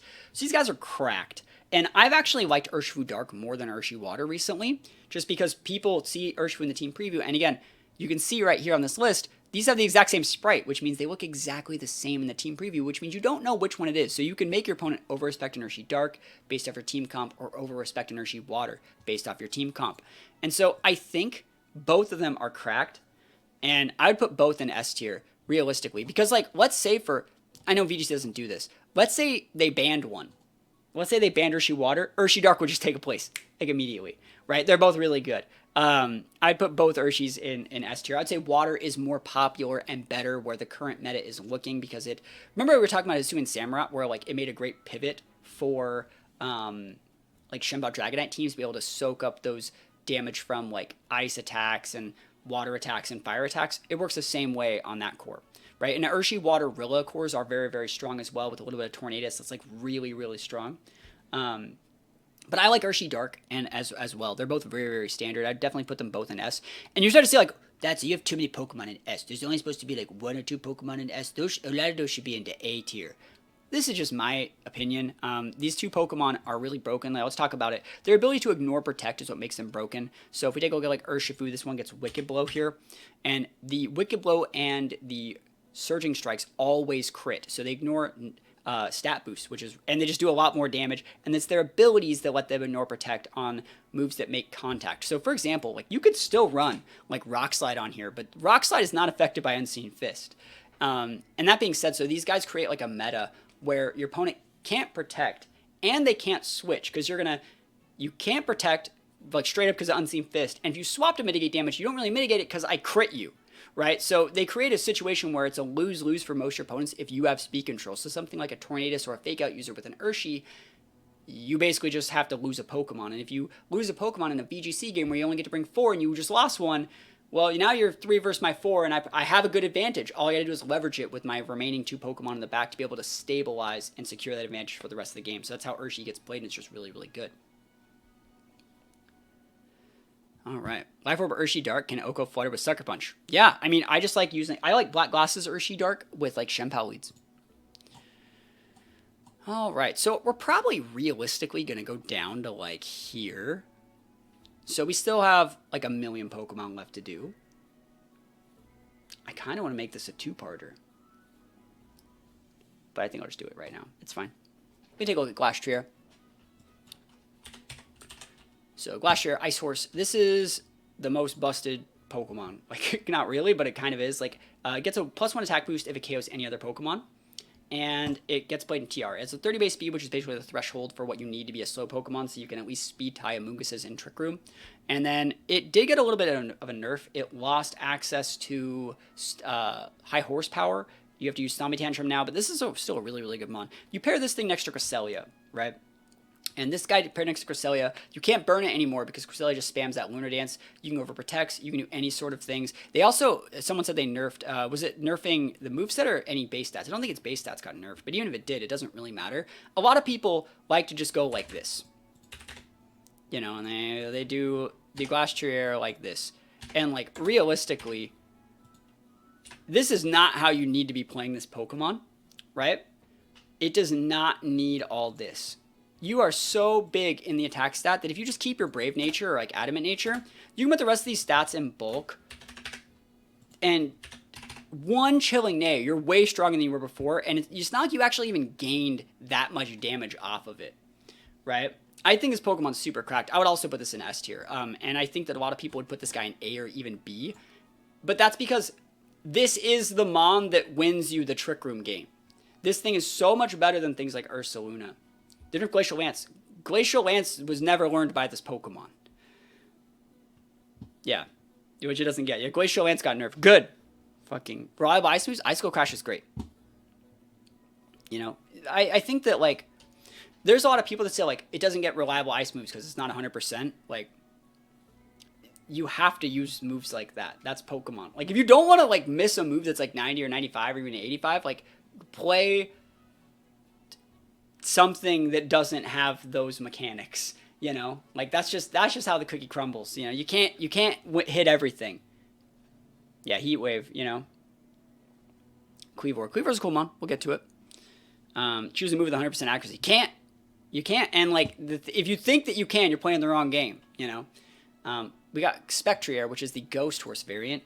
And I really like Spectrier. I think it's a good mon. It gets Grim Neigh, which is the special equivalent. If you get to KO on anything, you get a boost. And it has a 130 base speed with 145 special attack. I think the Pokemon that is mostly replacing this guy in the meta is something like a Fluttermane, right? So Fluttermane is faster and not as strong. It's a lot less bulky too. Spectrier is pretty bulky. Has a 100 base speed with like decent stats. Spectrier also gets more support moves. It gets access to like Wisp. It gets access to like Snarl. It gets access to Bulldoze if you wanted the Policy Proc or something like that, while also still getting like Shadow Ball and stuff. So I like this one. I like this Pokemon a lot, but it's definitely not like as good as it was in previous formats. It was definitely a lot better in formats built around Dynamax, so you can go for like Max Strike to give it more speed control. It doesn't have that option anymore. It's definitely at least a C tier, but I'm going to put it in the B tier. I just moved the whole fucking stream. How did I do that? All right, I'm going to put it in the B tier. And let me see if I kept this. Do that. What a mistake, right? Shadow Rider will be really good. Yeah, but we're not talking about Shadow Rider. And I don't think I'm going to play any format that uses those. I'm not going to play restricted formats. So that's just my opinion. But yeah, I would put it in the B tier. It's a good Pokemon for sure. Up next, we got Regieleki. And Regieleki's cracked. Like, so when we put in Regieleki, and let's just sort by speed, you can tell that this is the fastest Pokemon in the game. So, and it's also one of the strongest. It has a 100 base special attack, which is not great, but Transistor gives you a 1.3 down from a 1.5 boost. It gets access to stuff like Electrode. So this is basically just as good as like a Prankster Tailwind on a lot of teams, because it gets to hit both opponents and give them a -1 speed stat, which is really good. It also gets a move called Thunder Cage, which you don't really see play, because it can definitely miss, and it traps them and deals damage for 4 turns. So sometimes this actually does pop up, but I don't think we'll see it anytime in this format. Usually you see things like Thunderbolt, Volt Switch. It's usually like, if you want to add like a secondary type to cover things like Landorus, you have to go like Terra Ice or something like that.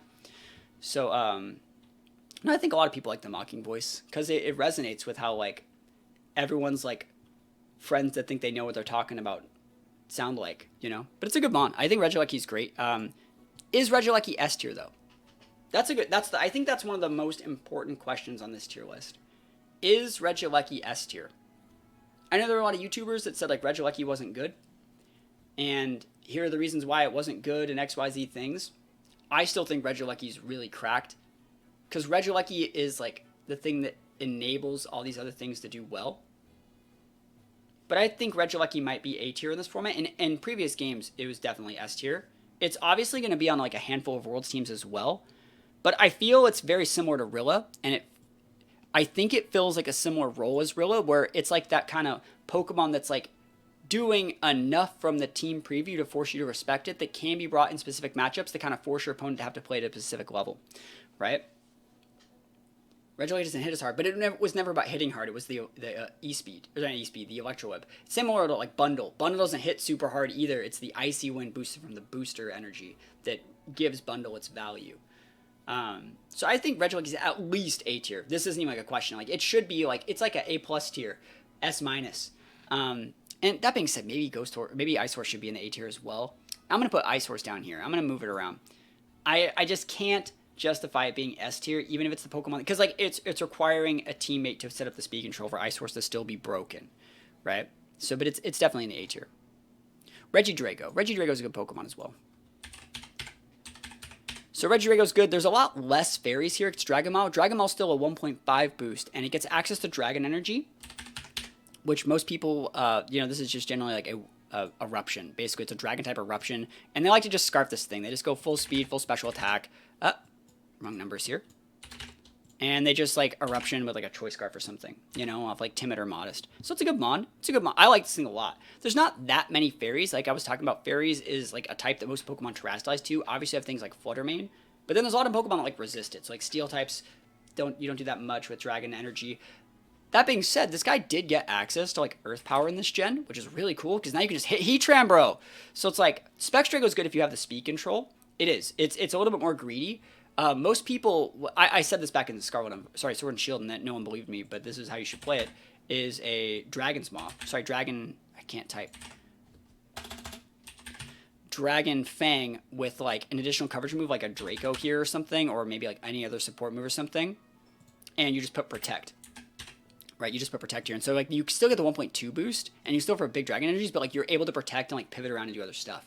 Right, and so I would put Regidrago in like a B tier. I think I would put it in like a B tier, but I do think that like Regidrago has like some skills, and it's not C tier, and it's definitely not A tier. So I'd put it in B. It's definitely 2 teammate required. I'm gonna be right back in just 1 second, and then we'll play some more games and finish this list off. But I'm gonna take my only break that I get. I'll be right back.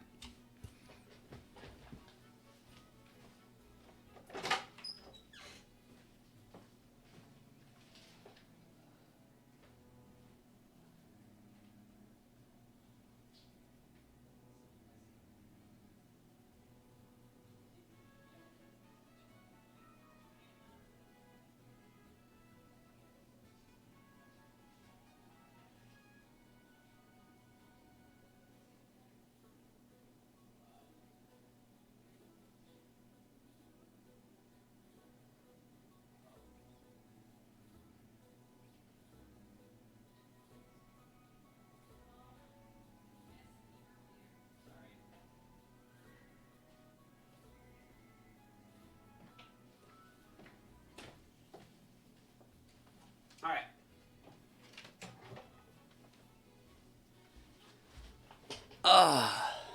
Okay. Where are we going here? We're right here.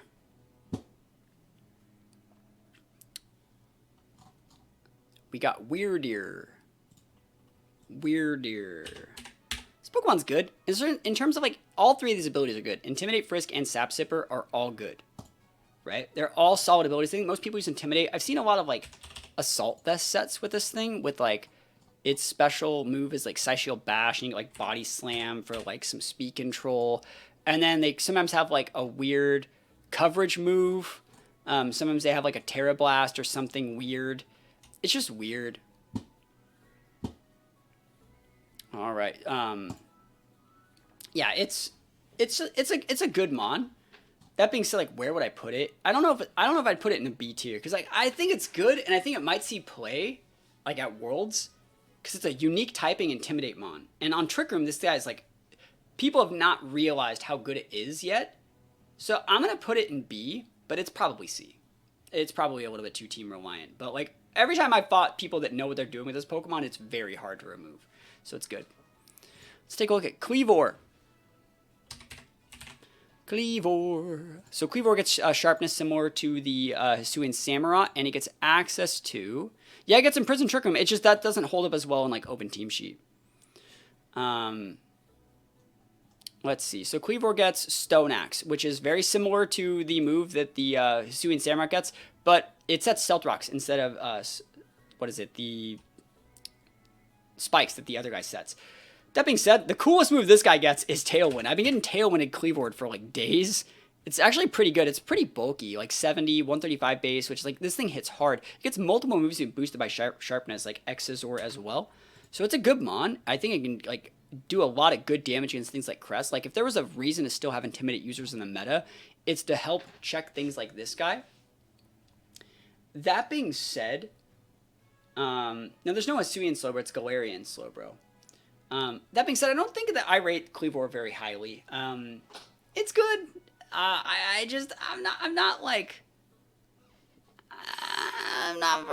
think this guy takes a lot of like team.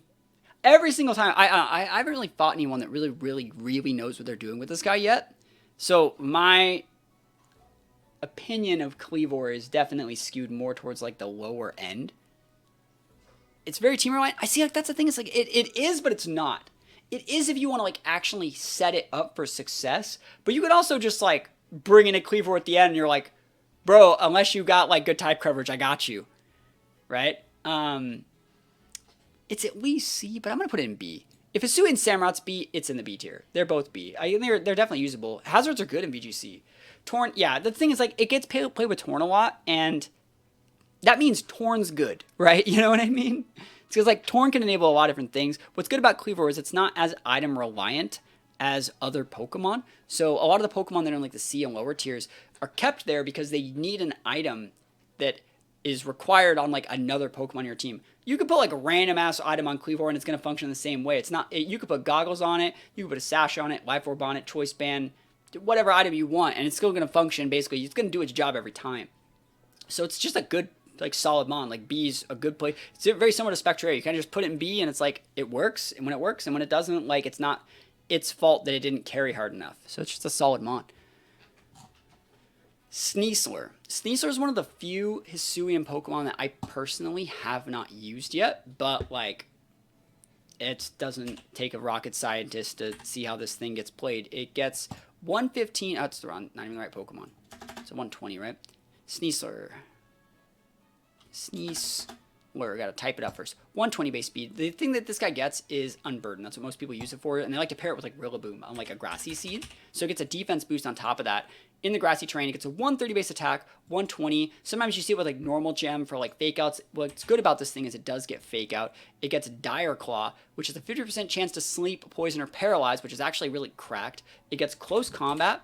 In terms of like these unburdened like sweepers, let's take a look at like some other Pokemon that get unburdened and have gotten it in the past. So like unburdened, you have things like Hawlucha, where like Sneasler just like crushes Hawlucha. It has like 40 more base attack. It's faster. There's no reason to run Hawlucha like ever when Sneasler's around. Other formats like Liepard, Aselgor, Thievul. This is the best, most aggressive version of like the thing that gets Unburdened carrying the game. So it's the best it's what it's ever done.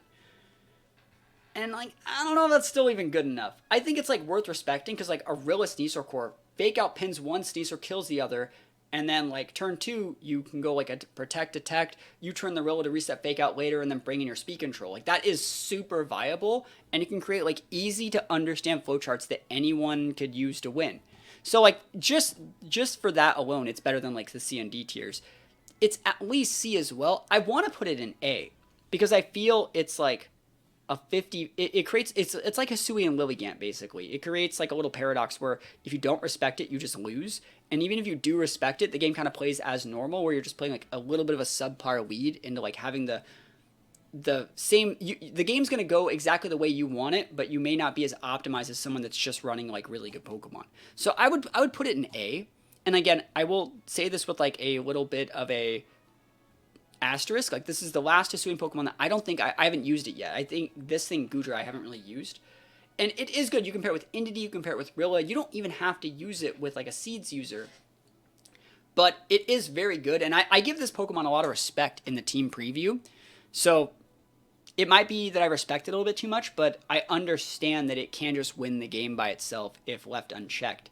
If you were to go like Indeedee Sneasler, give it a Psy Seeds boost, and just follow me all game and have Sneasler just go pop, pop, pop, pop, pop, like that can happen, right?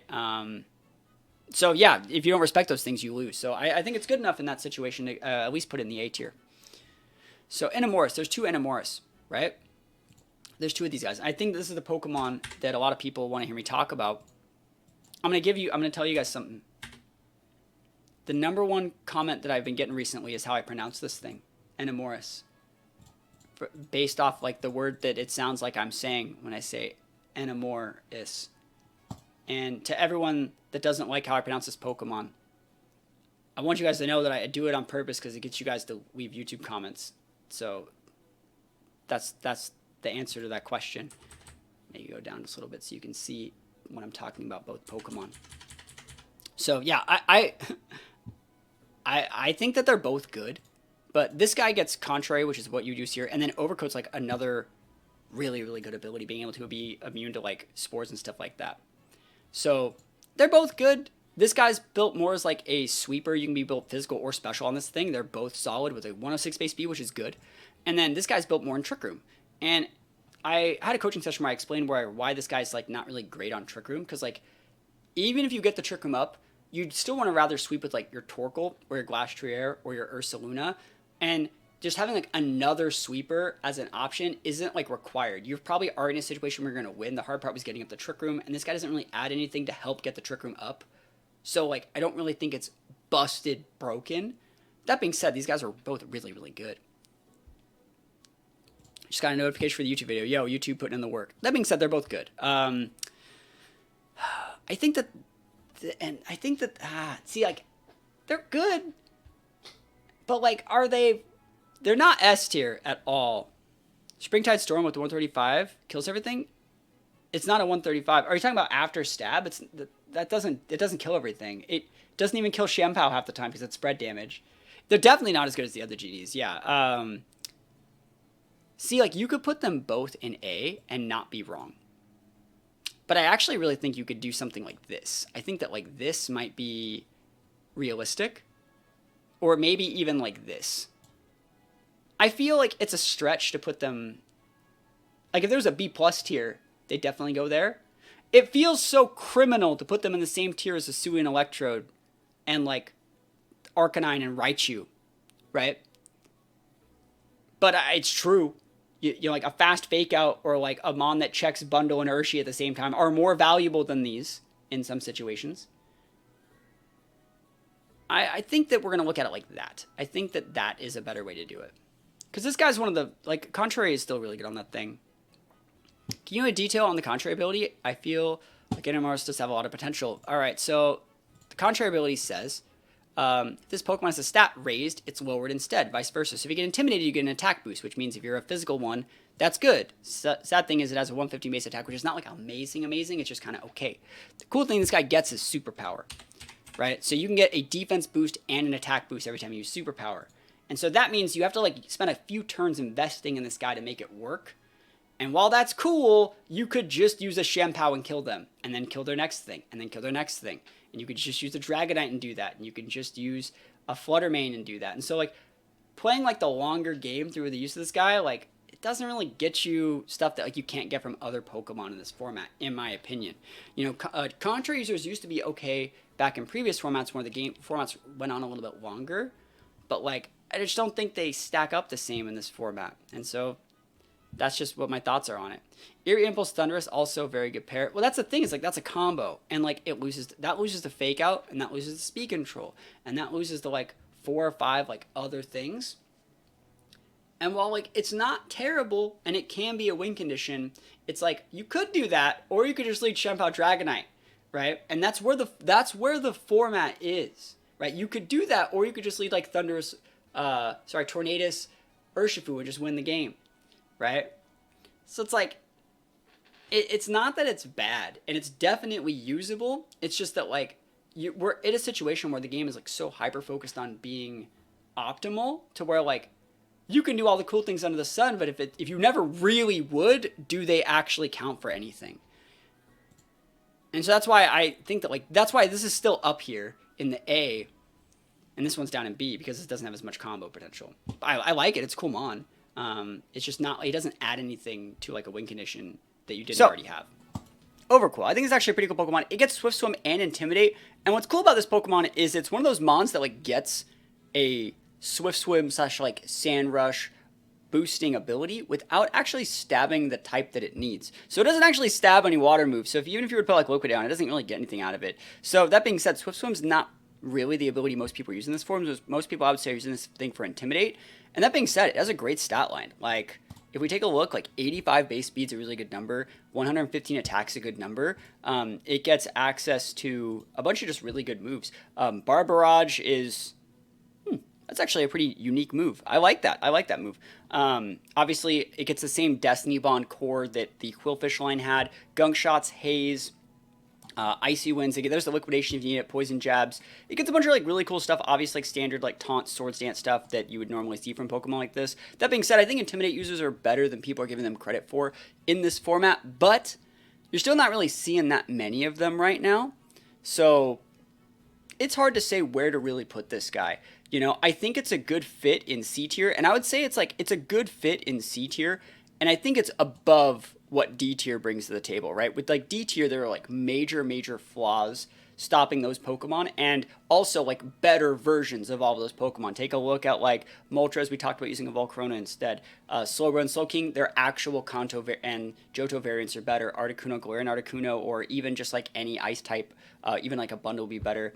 And all these Pokemon have like just better versions of themselves. And so like Overqwil, I don't think there's any Pokemon that does really what Overqwil does, because it has really unique typing for an Intimidate user. The closest thing I'd say would be Mabosstiff, and Mabosstiff doesn't get nearly as many unique support moves. So I think Overqwil is actually a pretty unique mon, and I'm excited to use it. I think it can be built very bulky sometime in the future. Give the Discord notifications out, get as many people in here as possible. And we're going to take a look at Basculegion. There are two forms of Basculegion. There are two forms. Basculegion. So we have the red stripe and the white stripe. Not to be confused with the band that does the song Seven Nation Army.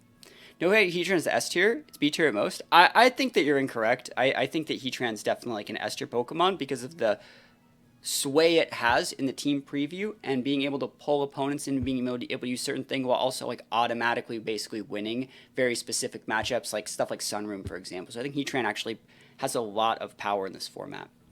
Basculegion, though, has two different forms. They both have the same base speed, base Spadef, but the white stripe is more of like a special attacker, and the red stripe is more of a physical attacker. So if we take a look at like both of these guys, we can see like most people tend to go with the red stripe one, but if this guy gets intimidated and you're planning on like leaning into those intimidates, the white stripe one is very good. They're both water ghost. The thing this guy gets is Last Respects, and Last Respects is not like amazing in VGC, but it is definitely usable. It's much better in singles. Again, I've talked a lot before about why I think a lot of these Hisuian variant Pokemon are generally geared more towards singles play, and I think this Pokemon's like, or at least Last Respects is banned in singles. So I think this Pokemon's actually like really good. Most people like to go Water Terra or use like a Mystic Water or Choice Band Double Dip. This is great on rain teams. This is probably the best Swift Swim user in the format.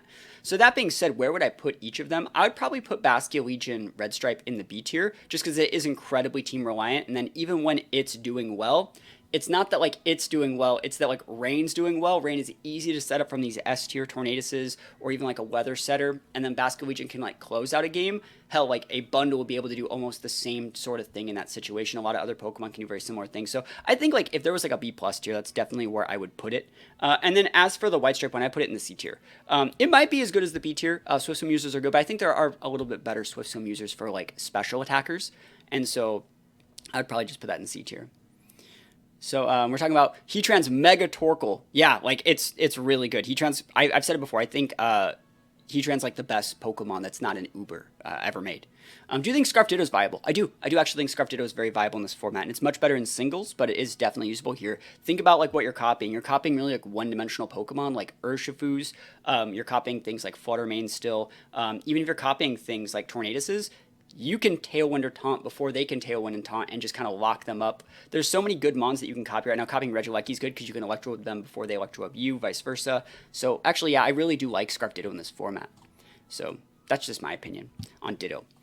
Let's take a look at Hisuian Goodra, right? I think Hisuian Goodra is a very, very cool Mon, right? Hisuian Goodra gets Shell Armor, Sap Sipper, and Gooey. I think a lot of people have gravitated towards Shell Armor, especially with Urshifu running around. And then they like to go for, like, Acid Armors. And I think there's a lot of people that's like, you need to be using Acid Armor with the 32 PP after PP Max so you don't lose the PP Star Wars. Instead of Shelter, it's Unique Move because it's twice the PP. But in reality, it doesn't matter which one you use. Acid Armor is obviously still better, but then this guy's mostly just like a Body Press Mon. And then they usually have, like a Heavy Slam to be able to like cover Flutter, and then they make this like Life Dew or something.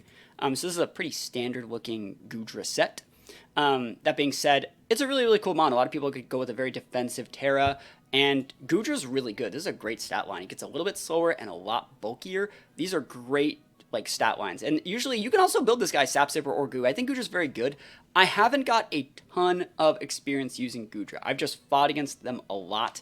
I think a lot of players will heavily lean into Goodra going towards Worlds. I know, like, Master Mark VGC, like, the best night streamer. I saw him streaming the other day just for a minute with, like, Goodra Grim, and he made that thing look basically unbeatable. Grim sets those screens. I think Master Mark also, by the way, is, like, the content creator that gets crit the most. So, like, a Shell Armor Goodra, like, just fits so well into, like, his playstyle, and I feel like he's not the only one that plays that way. So I think Goodra could be definitely like an S tier. It's definitely like a good example of like a Mudsdale. Regieleki not S tier anymore. I think Regieleki's still really good, but it's not as strong in like a format dominated by like Prankster Tailwind, I would say. It's because Regieleki uses a lot with Max.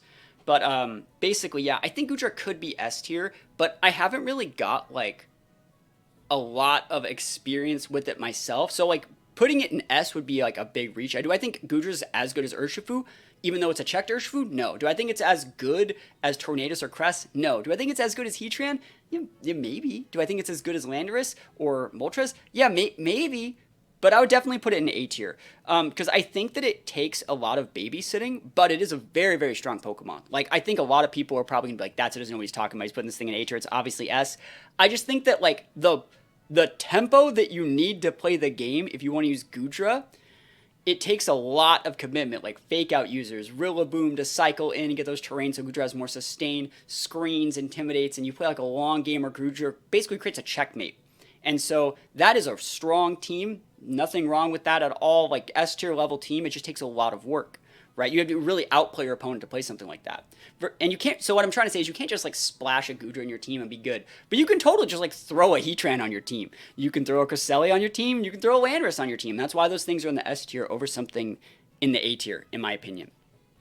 I really like playing with Moltres, but I get it can be hard to use with certain team matchups, especially with Landorus being good. I think that like you can use the fact that like Landorus can't hit Moltres very easily against it, because Landorus can outspeed the Moltres. Rock Slide doesn't do a ton, put you within Berserk, and then you Berserk proc and just one-shot the Landorus back, and it's like, thanks, buddy, appreciate you a long time.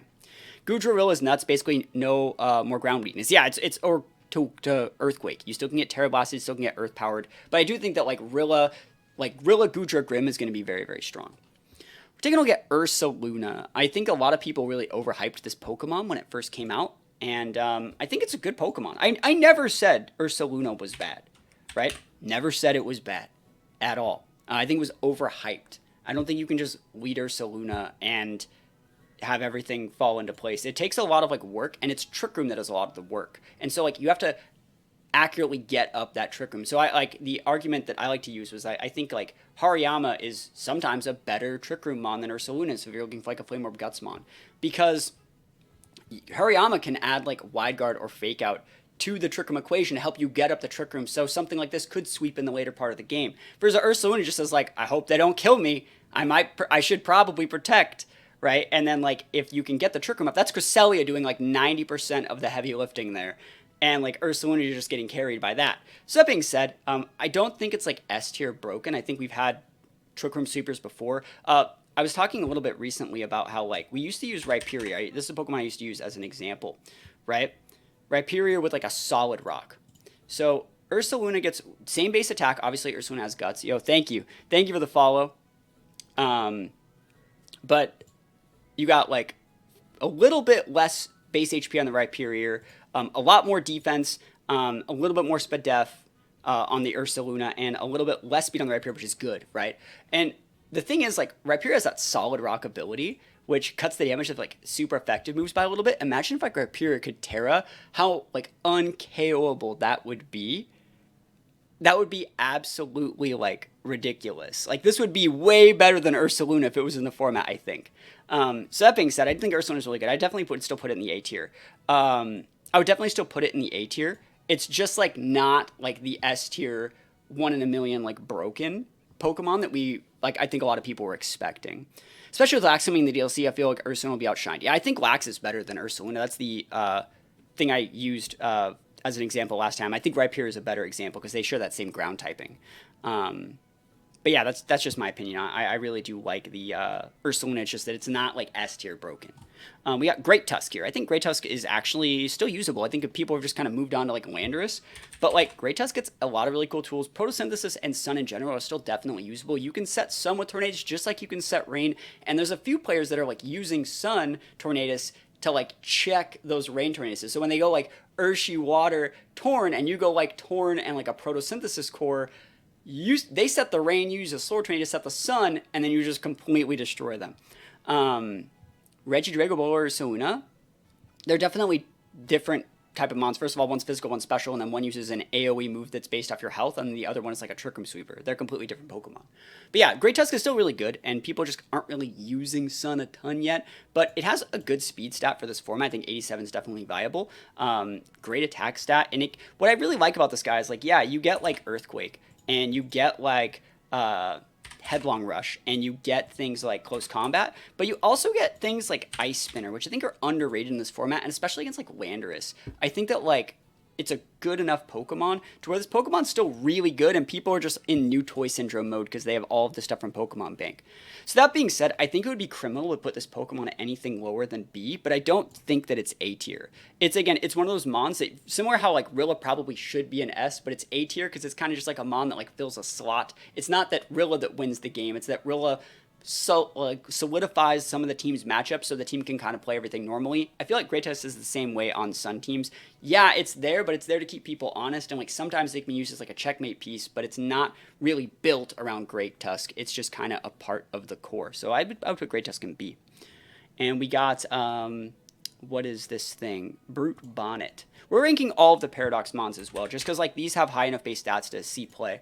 Brute Bonnet is still really good Photosynthesis, obviously good ability. 127 base attack stat is good. 55 base speed is a little bit too fast in my opinion, but good bulk, good defenses. Obviously it gets things like Rage Powder and Spore, but this guy also gets access to like grass attack moves. A lot of people like to use this with Loaded Dice and Bullet Seed. It can also go things like Close Combat. It can get things like Crunch. It can use a lot of like really, really good stuff.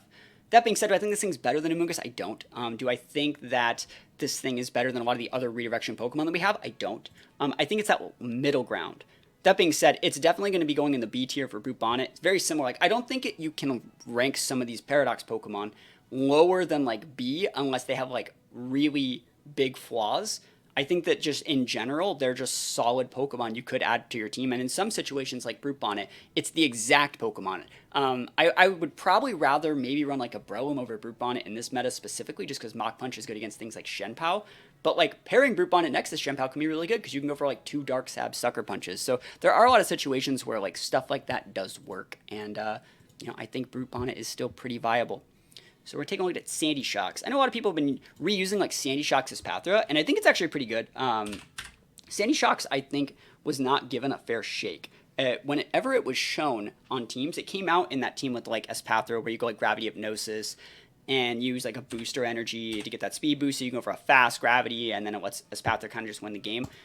And I think his Pokemon just in general is really good. Like if this Pokemon came out in like any other format, it would be cracked. Let's compare this Pokemon to Thundurus Therian and just take a look, right? So we have 101 base speed on both of them. They're both electric types. Obviously, Thunderstone has more special attack, right? But this guy is part ground type, so it actually still kind of has that like ground immunity that, sorry, not ground immunity, it's weak to ground, but it has that electric immunity that Thundurus has. So they're very similar in that regard.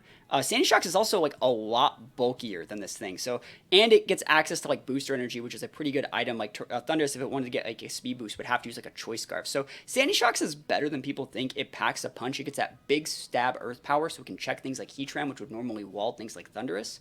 So I do think that it's definitely usable, but I don't think it's like more usable than just putting it in the B tier, and it might even be like greedy to put it in the B tier, but we will put it in the B tier. I think the B tier is a fine spot for that guy. Take a look at Slitherwing. Slitherwing is a little bit of a weird one, right? I got top 4 with a Sun team at the end of Regulation C that used Slitherwing, and it's okay. I think it's okay. It's not amazing. It's not anything spectacular. It gets first impression. That's what this thing does. It just cycles in, like it just U-turns and first impressions. It gets things like close combat. You use things like Morning Sun. You can use a bunch of other moves. I had like Flare Blitz for like fire coverage and stuff like that. So like I could check like Corviknights. I could check, you know, anything I wanted. I ended up like really getting walled by Dragonite in that tournament, so I probably should have used a different move. But yeah, I think this guy's okay. Great attack stat, decent enough speed, bulkier than you might think, and it's just a cool mon. But I don't think it actually does anything that we need in this format. Bug fighting is not that great, in my opinion. It doesn't really wall anything in this format. Like if we take a look at like some of the other really good mons, a lot of them have like flying or like fire as a secondary type, and so you, or even like psychic or something like that, you kind of just get like rolled over. So that being said, I would definitely put Slitherwing in the C tier, but it is a cool mon. Whenever it does pop up, it's very fun to see. And it can be used to like solve some hyper aggressive matchups, but it does struggle with Dragonite a little bit. If we were to take some, I know I had flame charts here, but this is supposed to be Flare Blitz. Let's see what we could do. It does get like dual wing beat. Not many mons get that, but you can see how it just doesn't have like that many tools for breaking something like Dragonite. Gets no like, you'd have to like Terra Blast Ice or something weird, and that's such an overcommit to break that Pokemon. So that being said, there'd have to be like a major meta shift for this Pokemon to be very good, but you know, you never know. It might happen eventually. I don't care if it's just me, but a lot of rentals of aggro teams use mons. They need Focus Sash, but you can only use one. Yeah, we actually talked about that in the very first episode of this little series that we're doing. We're making this tier list, and this is part 2. Basically, that's what keeps a lot of these Pokemon in the C and D tiers, is that they need items that are used by like better Pokemon. So it's like, yeah, you could have like a Sash Greninja, but I'd rather have like a Sash Xianpao, right? Yeah, you could have a Sash, you know, Cinderace, but I'd rather have like, you know, a Sash on my Fluttermane or something like that. So that's just my opinion on that stuff too. Screamtail is actually really, really cool. I think Screamtail is one of like the best Pokemon like ever made. Realistically, like very similar. Like this thing's stat line's cracked. Like 115 base HPs, where usually you would see something that has like a high base. Like let's compare this thing to the one Pokemon everyone thinks of. Let's just compare it like a Wigglytuff, right? And just like compare what their stat lines are. So you see like a huge base HP, right?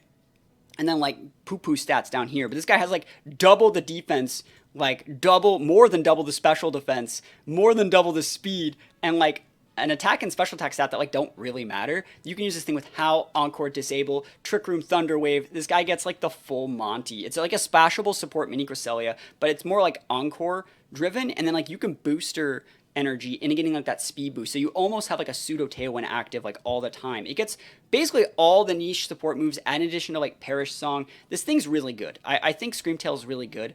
I think that it's not like A tier broken, because you have to be like a very high skill player to be able to use it correctly, and it gets even harder to play in an open team sheet setting, but it's at least in B tier. That's where I would put it. You would not use Sash on an Agramon if it's getting spread double KO or single target KO with a Life Orb banned. Free pivot if you buy 2, it's specific. We're talking about like the whole like Sash argument. I just think that like a lot of these mons that like could be higher tier are held back because like other mons use their item. That's what I was saying. For example, like the common item on like Urshifu in a lot of teams is Sash, right? So it says like, if I want to use Urshifu, which I should be using Urshifu, can't really use Sash on anything else if you are using a Sash one. So, yeah. Fluttermane.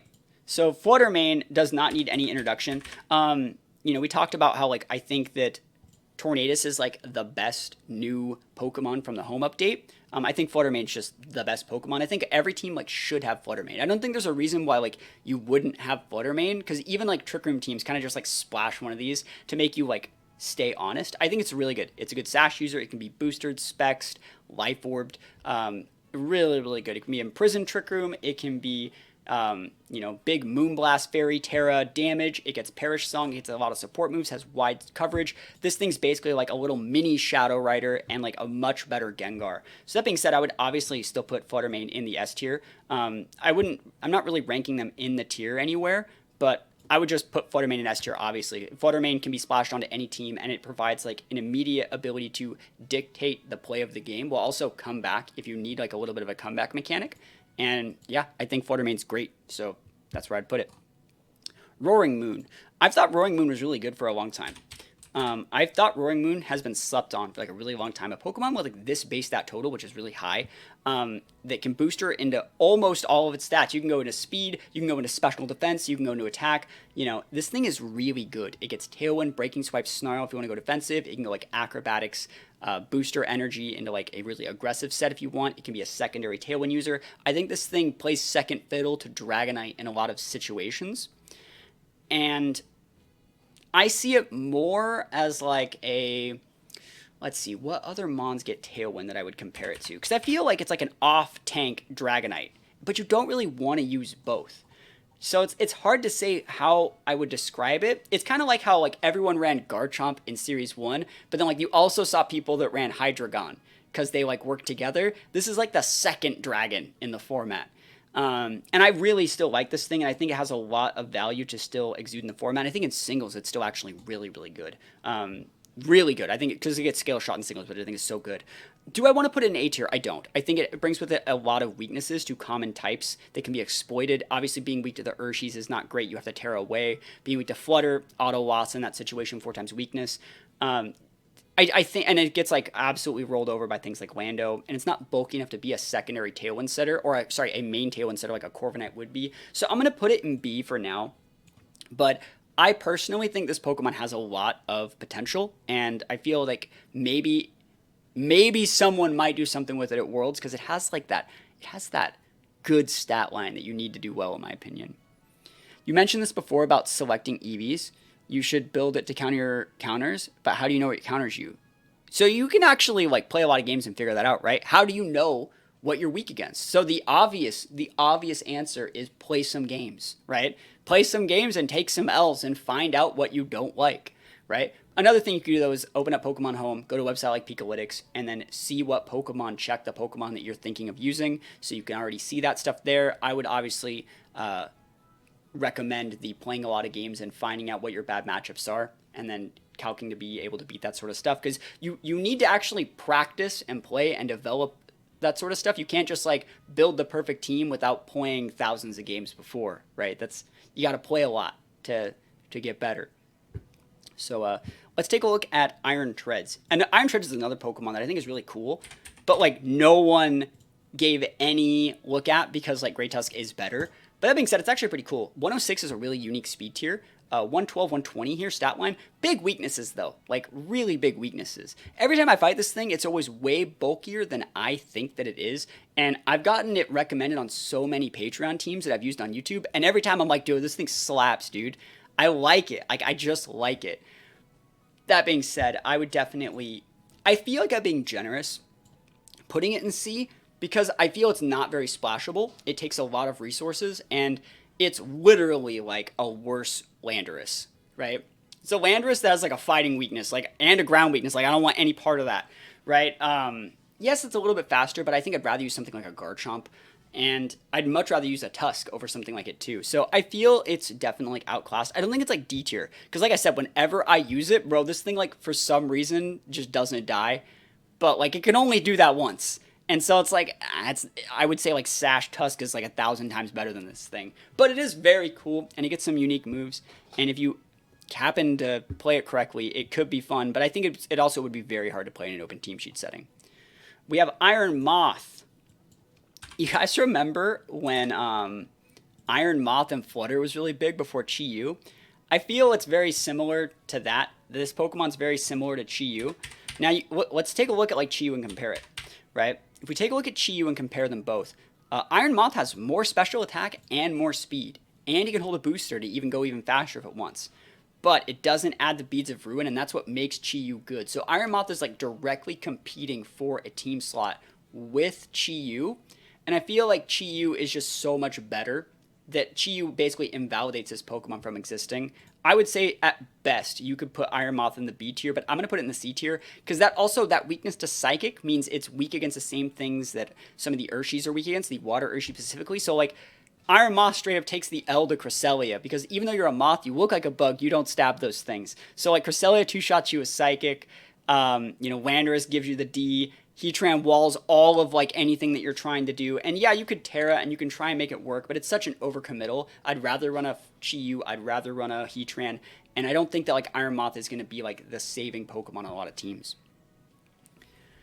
All right, talking about your comments about Iron Treads, what are some Mons you think can get much better or worse in open best of 3 versus ladder? So like I'm trying to make this list for open team sheet best of 3 because that's the only format that this format should be playing because the only tournament for it is Worlds, right? So that's why I'm like ranking some things like really low. That's why like Hisuian Typhlosion's all the way down here because it has Frisk, right?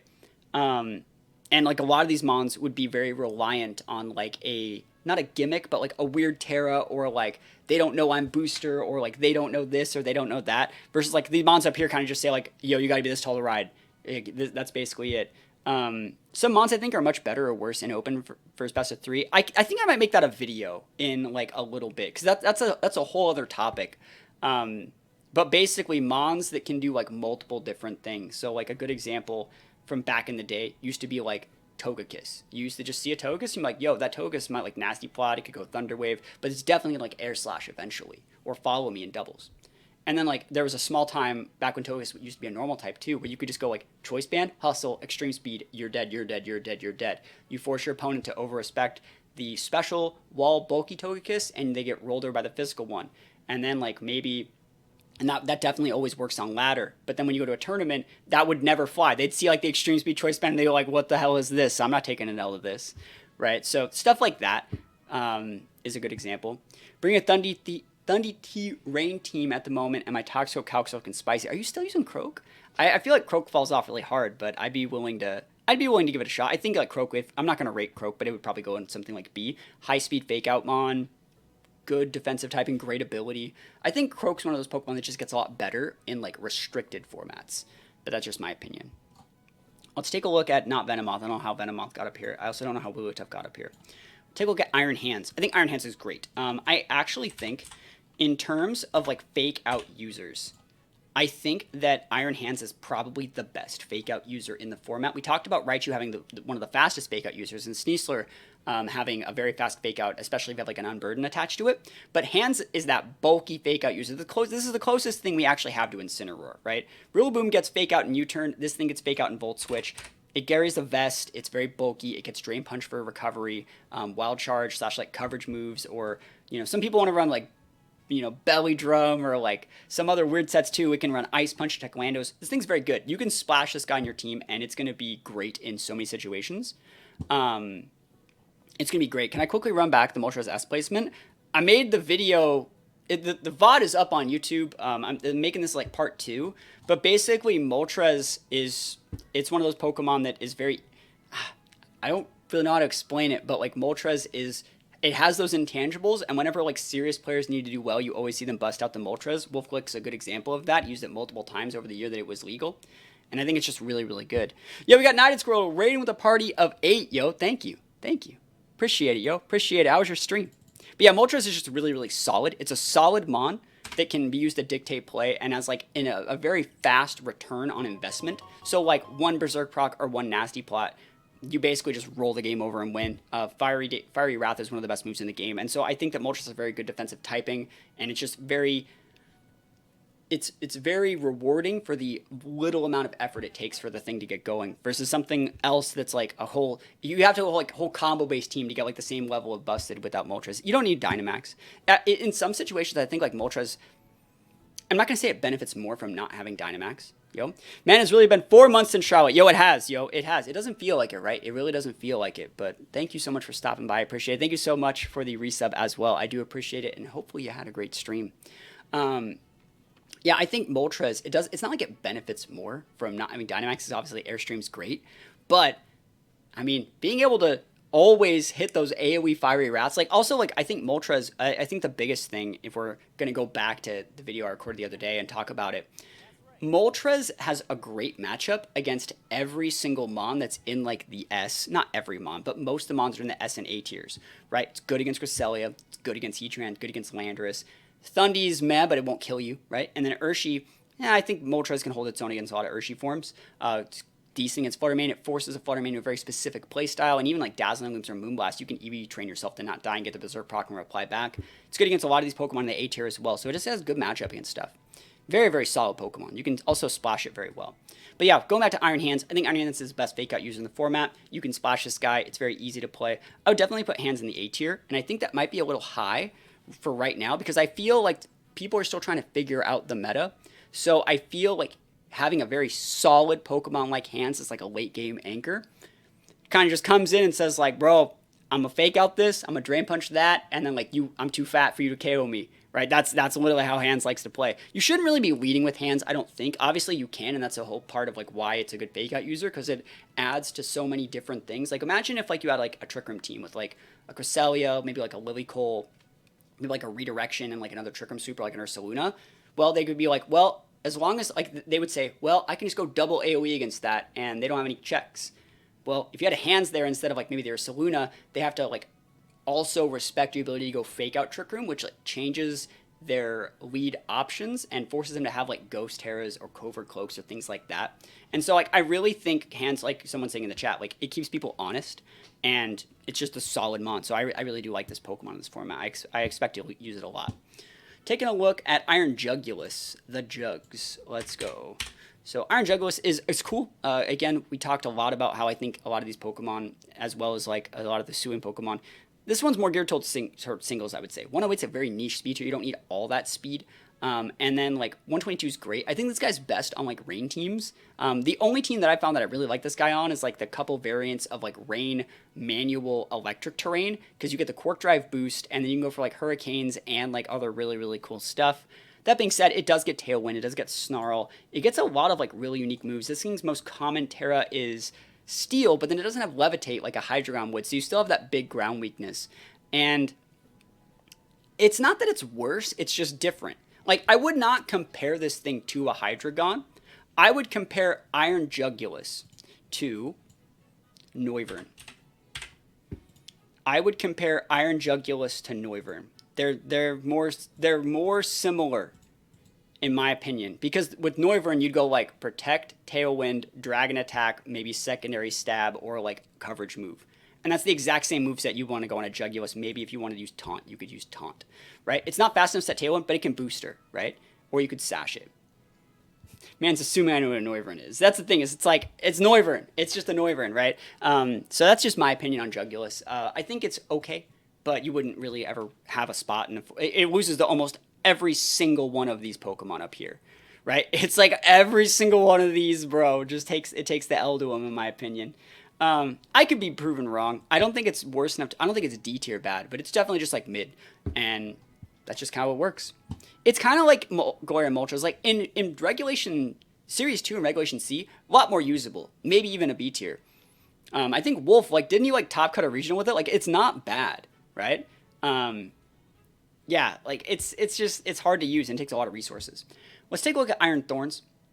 Thorns is a really cool mon. The most people like to build Thorns with like a loaded dice, right? And then they just pack on like the Rock Blast, which is stabbed. They like to go like Bug Terra, right? Where's the Bug Terra? Bug Terra, and go for like Pin Missiles. And you know, you still got like access to like Wild Charge or even Ice Punch if you want. And like any other things that you would really want on this guy. It's a cool mon. I like this Pokemon. This is one of my favorite Pokemon. My very first Scarlet and Violet video made a team featuring a Choice Scarf version of this guy with like a Volt Switch. And I like this thing. I think it's really cool. Every team I've used it on, I'm like, bro, this thing just freaking slaps, dude. 130. It's thick. It's strong. It's not super fast, but maybe if you could use it on a Tailwind team, you can make it work. That being said, it's definitely still C tier. It takes so much investment. It loses the game to an Intimidate. It has a terrible matchup against almost all of these Pokemon. We're being realistic here. It's good against Crest, Pinmussable, they can just tear away, and then you overcommitted and wasted your Terra and get nothing out of it. Against Heatran, it's not that great. Landorus, you get checked. It could be good against Moltres, but, like, again, Moltres still could flinch you when you don't have anything to say. It's decent against Torn, but, like, Torn can just enable its teammate to use its prankster moves. Both Urshies check it. Flutter is a good match against because, like, it's just Flutter, so you can't really eat, like, a Specs Moonblast. So I think that it's a really hard mon to use, but it's definitely a great meme. What's good counter to Hisuian Goodra?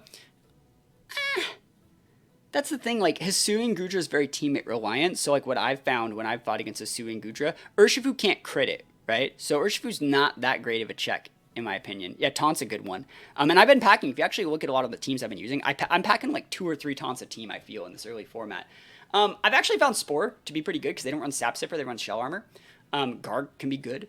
But what I've actually found is that, like, if I take out its teammates, and I take out, like, its Grim and its Rilla and its other teammate, and it's, like, a Goodra versus, like, 3 solid Mons, Goodra's amazing if it can just 1v1 stuff. But if I have, like, 2v1, I'll eventually, like, overload it. I also think Goodra can be very susceptible to, like, redirection. So, like, if it wants to, like, body press me and I have the right teammate, or I can force, like, Heavy Slam, or I can cycle Intimidates against the Heavy Slams and then make it so, like, if I have, like, a Ghost teammate with, like, enough bulk, and, you know, you have to play the long game versus Goodra. Yeah, I think Sap Sipper's still fine on it. I think that, like, Shell Armor is very solid if you're going for the setup Goodra. That's the thing, Goodra can be played in so many different ways.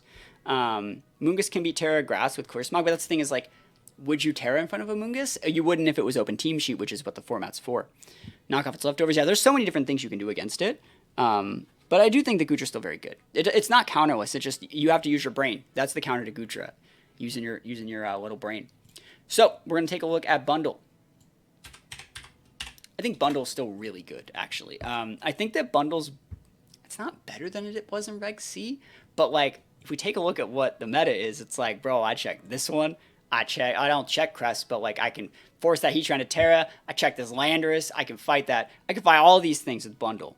Booster, Bundle, outspeeds Alekia. I think Bundle is definitely still, like, an S tier mon, similar to Flutter. I think that Bundle's super cracked.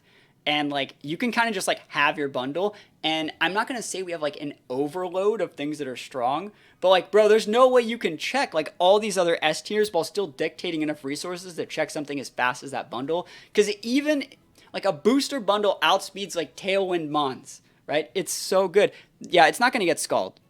And also, even if it got Scald, I don't know if I would use it. And I think that that's, like, a lot of people like, how dare you not use Scald-Eyed Bundle? It's the best thing since sliced bread. The reason why Bundle actually is good is because, like, it KOs that shit. Like, it kills the Arcanine with Hydro Pump. It kills the Garg with Hydro Pump. And I feel that having Hydro Pump in this thing and seeing how good it has been, people are realizing that, like, oh shit, like, Hydro Pump's not bad. Back in 2017, you used to run... Z moves were boosted based off the power of the move they were boosting. So, when you used, like, Waterium Z on things like Golduck, after your Waterium Z, you were left Hydro Pumping. And it was during that 2017 season that, like, I just started, like, replacing Scald for Hydro Pump on all my Mons and just lean in heavily into that and just go, like, one shot, one shot, one shot, one shot. You think people would have figured this out with Rotom, like, a long time ago. They're like, sometimes you just gotta Hydro Pump shit, right? That's the game. And you know what? Your opponent is more scared of your Hydro Pump than you are of missing it. Right? They're more scared of you hitting that Hydro Pump than you are of missing it. Right? They won't, like, unless their back is to the wall, they won't force you to hit the Hydro. They'll be like, they could Hydro me, I have to switch. And the threat of that Hydro Pump, or, like, I have to protect, or I have to do this, or I have to do that. Right? They're scared, bro. They're scared of that Hydro Pump. Because everyone thinks, like, oh, of course they'll hit. They're going to hit and they're going to crit. Right? So you don't even always have to overcommit with that. And so, like, I think, like, Bundle getting access to, like, Encore, Icy Wind. I like using sub-bundles as well. It can also be built a little bit more like Kartana and be built a little bit bulky. It's just great mon. Yep. I agree, Matt Man. I 100% agree. Bundle's great. So, yeah, I think it's great. And do I think that Hydro Pump's better than Scald? Yeah, probably not. But, like, I would still probably run Hydro because I'm more comfortable with it. And I think that it leans more into how I like to play the game. Hope you're doing well. I'm recovering from NEIC social batteries beyond dead. That happens to me every time. That's why I go to, like, 2 events a year. That's why I go to, like, 2 events a year, bro. I can't handle being, like, I don't like being followed to the bathroom. That's not my jam. Terrible glass of water, well, no. Drove me crazy in NAIC commentary to hear the commentators say that Hydro Pump is good in Swiss, but can't be relied on for semifinals since it's too high risk. I mean, that's the thing is, like, you just got to risk it for the biscuit, you know? Just got to risk it for the biscuit. I'm fine missing that Hydro. Again, like, you got to just go for it, yo. Go big or go home. Why put Hydro Pump on your Mon? This is just my opinion for these moves that are 100%. Like, why have it if you're not gonna use it? That's so, like, I played some singles games in, like, the higher OU ladder, like the 1800s OU with Typhlosion.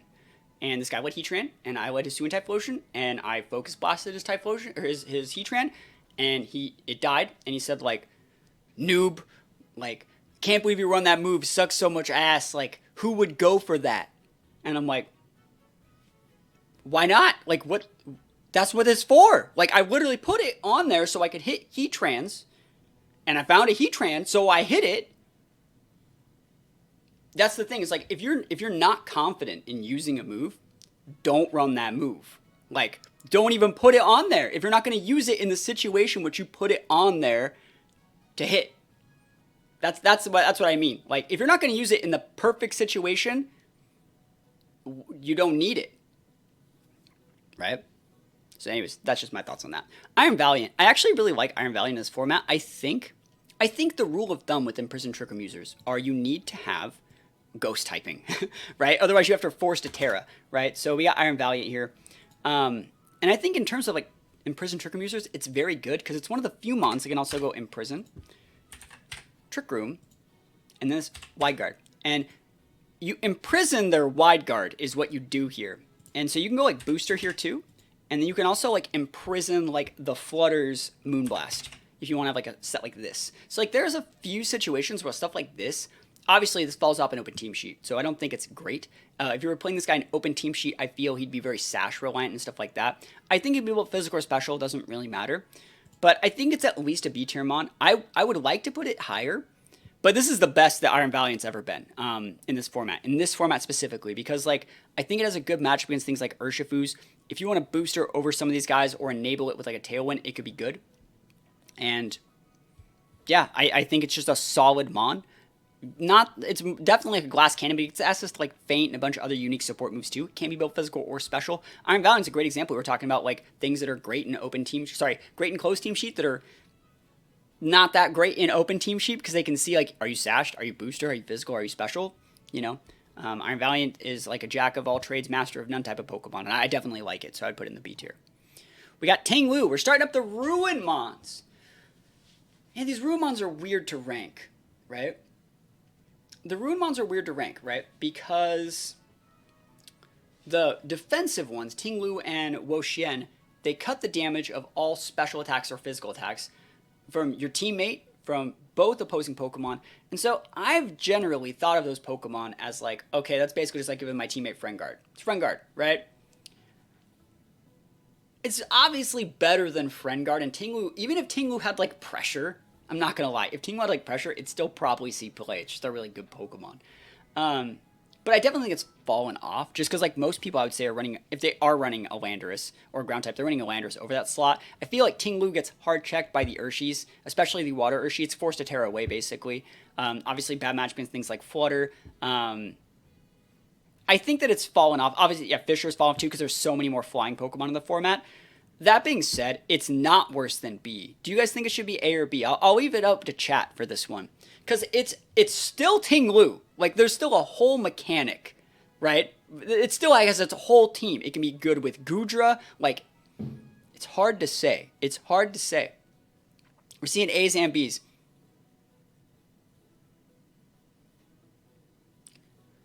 I'm going to put it in A. I feel like this is a Pokemon that will see play at Worlds still. Because it automatically wins, like, certain matchups. Like, it doesn't even, like, certain, like, Fluttermane really doesn't like fighting this thing, even though it has a super effective matchup against it. It's really good.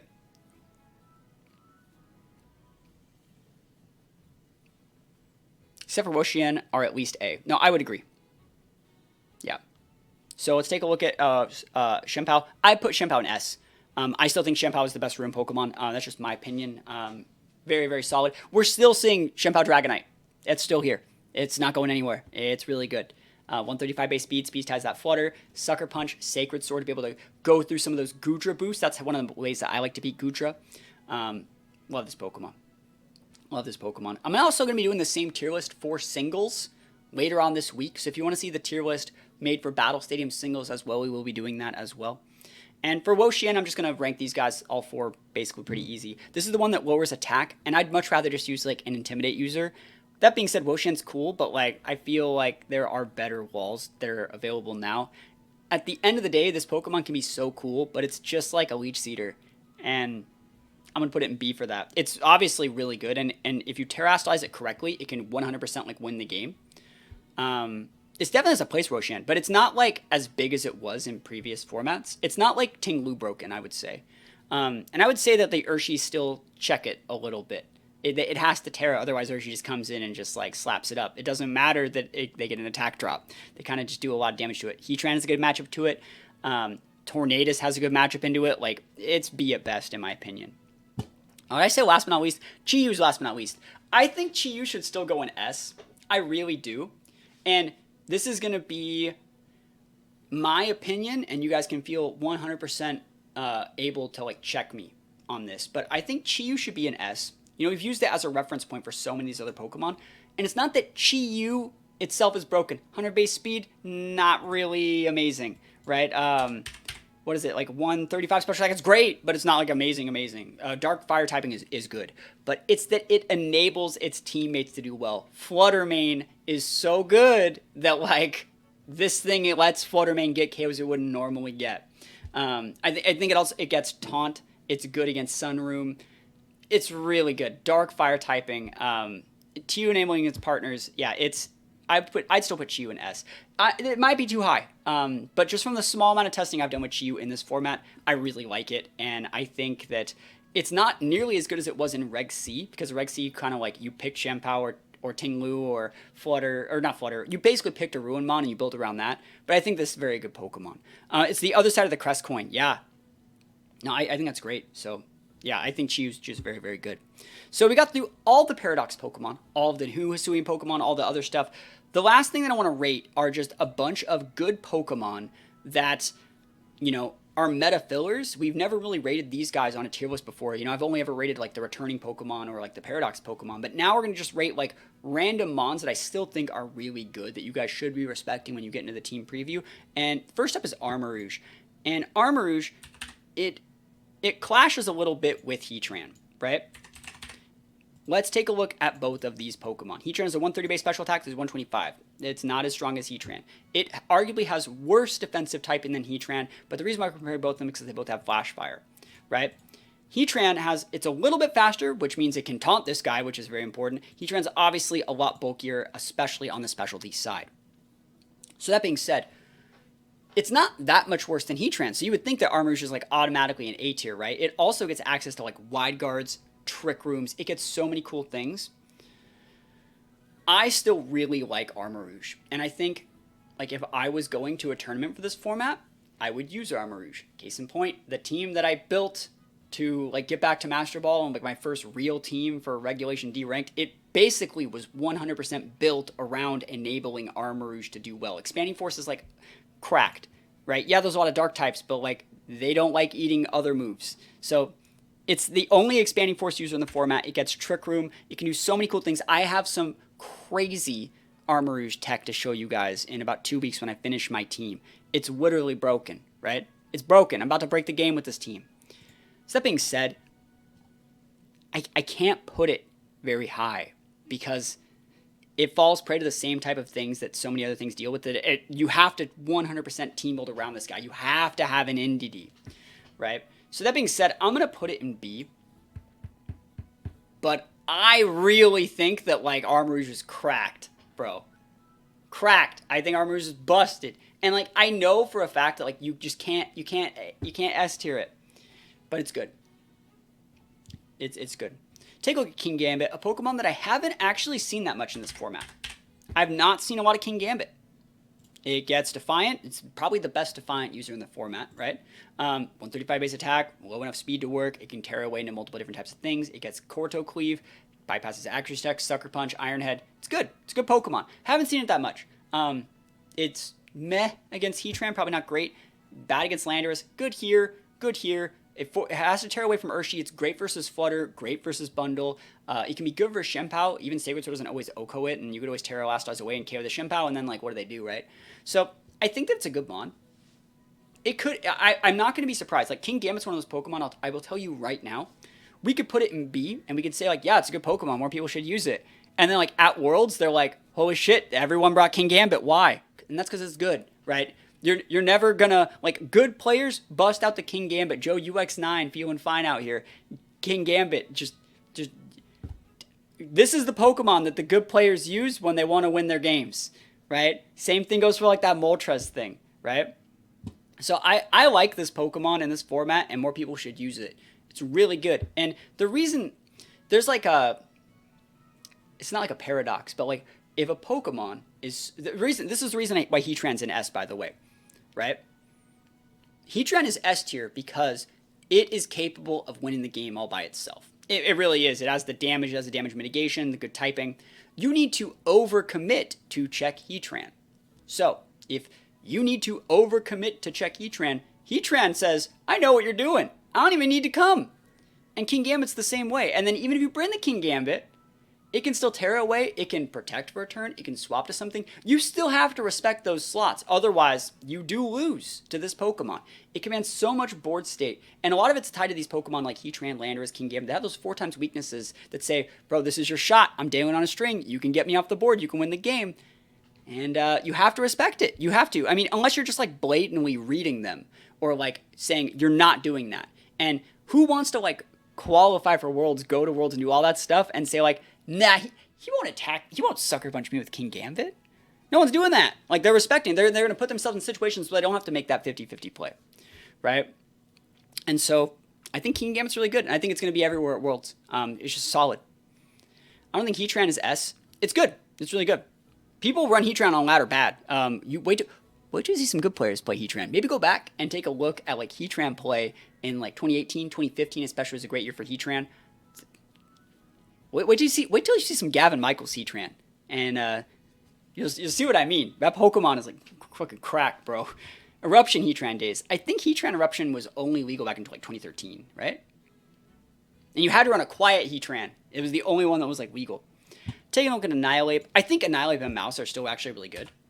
I actually played a decent amount of Reg D with my end of the format Reg C team. That's like a Shempao, Dragonite, Mouse Ape. It's a team I gave to some people to take to one of the last regionals, Wisconsin, and I used it in a couple tournaments as well. This Pokemon's still good. It can, obviously, it's another Defiant user, but you can actually still run, like, Choice Scarf Ape, and it's not bad. It's not. It can really enable stuff, and especially when people are winning the format, Choice Scarf Ape's good. That being said, in Open Team Sheet, Choice Scarf Ape, Final Gambit Ape, that's what we're talking about, definitely falls off.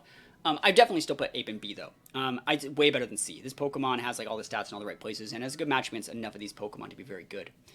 So I still like Ape, and I still think it's good. It's very similar to, like, King Gambit. You can start to see these Pokemon, like, you can see that, like, there are better options now for some of these that are, like, safer and can punish more things. These are a lot more reactive versions of, like, more aggressive things. Like, King Gambit and Ape are being 100% replaced by Urshifu on, like, most players' teams, because they go so well with, like, the Tornadus. You don't really enable these guys with Tornadus, and so, like, Urshifu Torn beats the teams that are, like, Gambit Ape Torn, right? Or Ape centric, right? Yeah, Scarf Ape is still funny in Open Team Shit. I agree, it's still good. Are you planning on attending more events next year? Well, there's a regional in the town that I live in, that I was born in, and it's like 2 minutes away from my house. But I'm getting married that weekend. So, no. Let's take a look at Goldango. Goldango's still really good. I think Goldango's still super cracked. I actually prefer Goldango over Flutter on a lot of teams, just because, like, it dictates a lot of play. You say Goldango in A tier. Yeah, that's the thing. I'm still going to put it in S. And that's just because I understand the power that Make It Rain brings to the table. So, you got Heatran here, but, like, Goldango kills this. Goldango kills this. Goldango kills this, this. Both of these. This. You have to terrestrialize in some situations, but like, Goldango is inevitable. Congrats, yo, thank you. Goldango can play that Water Terra game. Like, it can go Nasty Plot. I'm going to put it in S, and y'all can hate me all you want. I don't care. This Pokemon is immune to spores. Like, Goldango don't mess around. Goldango's here to win. I think I got like 100 CP this season using Goldango, and like, you could just go Goldango Tailwind, and like, if they don't respect it, bro, they just lose. Like, if they don't respect Goldango Tailwind, they do lose the game. 100%. Like, I gotta put it there. I gotta do it. We gotta do it for my boy. So you can hate me all you want, and you can say like it loses to Goodra and it loses to, and I don't care. You can trick a Goodra, right? I think just Specs Dango still just says like, yeah, be this tall to ride, bro. It doesn't beat Goodra. You have to trick Goodra. Nasty Bot Dango smacks. No, it does. Yeah, Nasty Bot Dango can. I don't use Nasty Bot Dango. I'm a Specs Dango Andy, right? That's just me. I'm ride that train until the wheels fall off. Let's take a look at Garg. I have a cool team built around Garg that I will be showing in 2 days. And Garg's still really good. Salt Cure is pretty sick. It's a little bit reactive, and I feel you'd be better off using most of these other Pokemon. Like, a Garg could, like, go for Salt Cures and try and wall, but, like, I'd even rather go for, like, an Ursaluna and, like, try to enable it with some speed control. I feel Garg's definitely fallen off a lot. It was good against, like, Dozo things and, like, that sort of meta. That being said, I do think that Garg's better than every single Pokemon in the C tier. So I'm going to put it in B, right? Garg's still usable. Guard's great. It can create late-game checkmate pieces, and it's still good. Yeah, water, and like, we're talking about stuff that can like beat Goodra, like it has those matchups, contrast us away. I think Garg's still respectable. Like every single time, there's not a player in the world that like when they get in the team preview and they see the Garg, they're like, yes, Garg. They're like, oh, fuck. You know, like, I don't want to deal with that. Like, I don't want to deal with that. Where's Arboliva? I'm not rating that Pokemon. It's not good enough. So we're taking a look at Dozo Tatsu, and we're going to include them together, and I would actually still put Dozo Tatsu in A. And it could be arguments made for S, and the only reason is there's only going to be one tournament that matters, right? This is the Xerneas of the format, right? Now the issue, you see, it's not as good as it was, right? These guys actually, Urshifu does not give a shit about your Dozo. A lot of these mons don't give. Like, a Sashmon can beat Dozo nowadays. Like, Solo Dozo with Unaware is good. No, it is. Solo Dozo with Unaware is good in this format. So Dozo's good. Tatsu's right next to it. That being said, Dozo can solve a lot of matchups by itself. Even just, I think someone did well at one of the nationals with, like, just Unaware of Yondozo. It's a good Pokemon. But if you don't have the Haze or you don't have Dozo checks, you do lose. And so, like, there might be, like, 1 or 2 Dozos on, like, top 8 of Worlds that just, like, everyone left their Dozo checks at home, thinking, like, I would rather respect Urshifu, and the things that beat Urshifu don't necessarily still beat Dozo. Yo, Sega gifting some subs! Oh my gosh, gifting 5 subs on the 4th of July. That's when I'm streaming this, right? Holy moly, congratulations. Talking about the wedding, right? Yeah, I announced that a while ago. But yeah, we're getting married the same weekend as Sacramento VGC Regionals. So, like, I'm not going to be able to go to that regional, which is a damn shame, right? That's a damn shame. The regional 2 minutes away from my house, bro. I could hop in the car. I could be there. Lickety split. Can't go. Dozo feels like Ursaluna. You need to respect it. I see, like, the thing is, like, I don't even respect Ursaluna, bro. It's like Ursaluna. I respect Cresselia, bro. And if you respect the Cresselia, you by proxy respect the Luna. But thank you, guys. Thank you so much for the gifted subs. I appreciate it, yo. I appreciate the 5 gifted subs. Wedding's gonna be great. Everything's already planned. And you know, we're gonna have a really, really good time. Where's Palafin at? We're gonna rank Palafin in 2 Pokemon.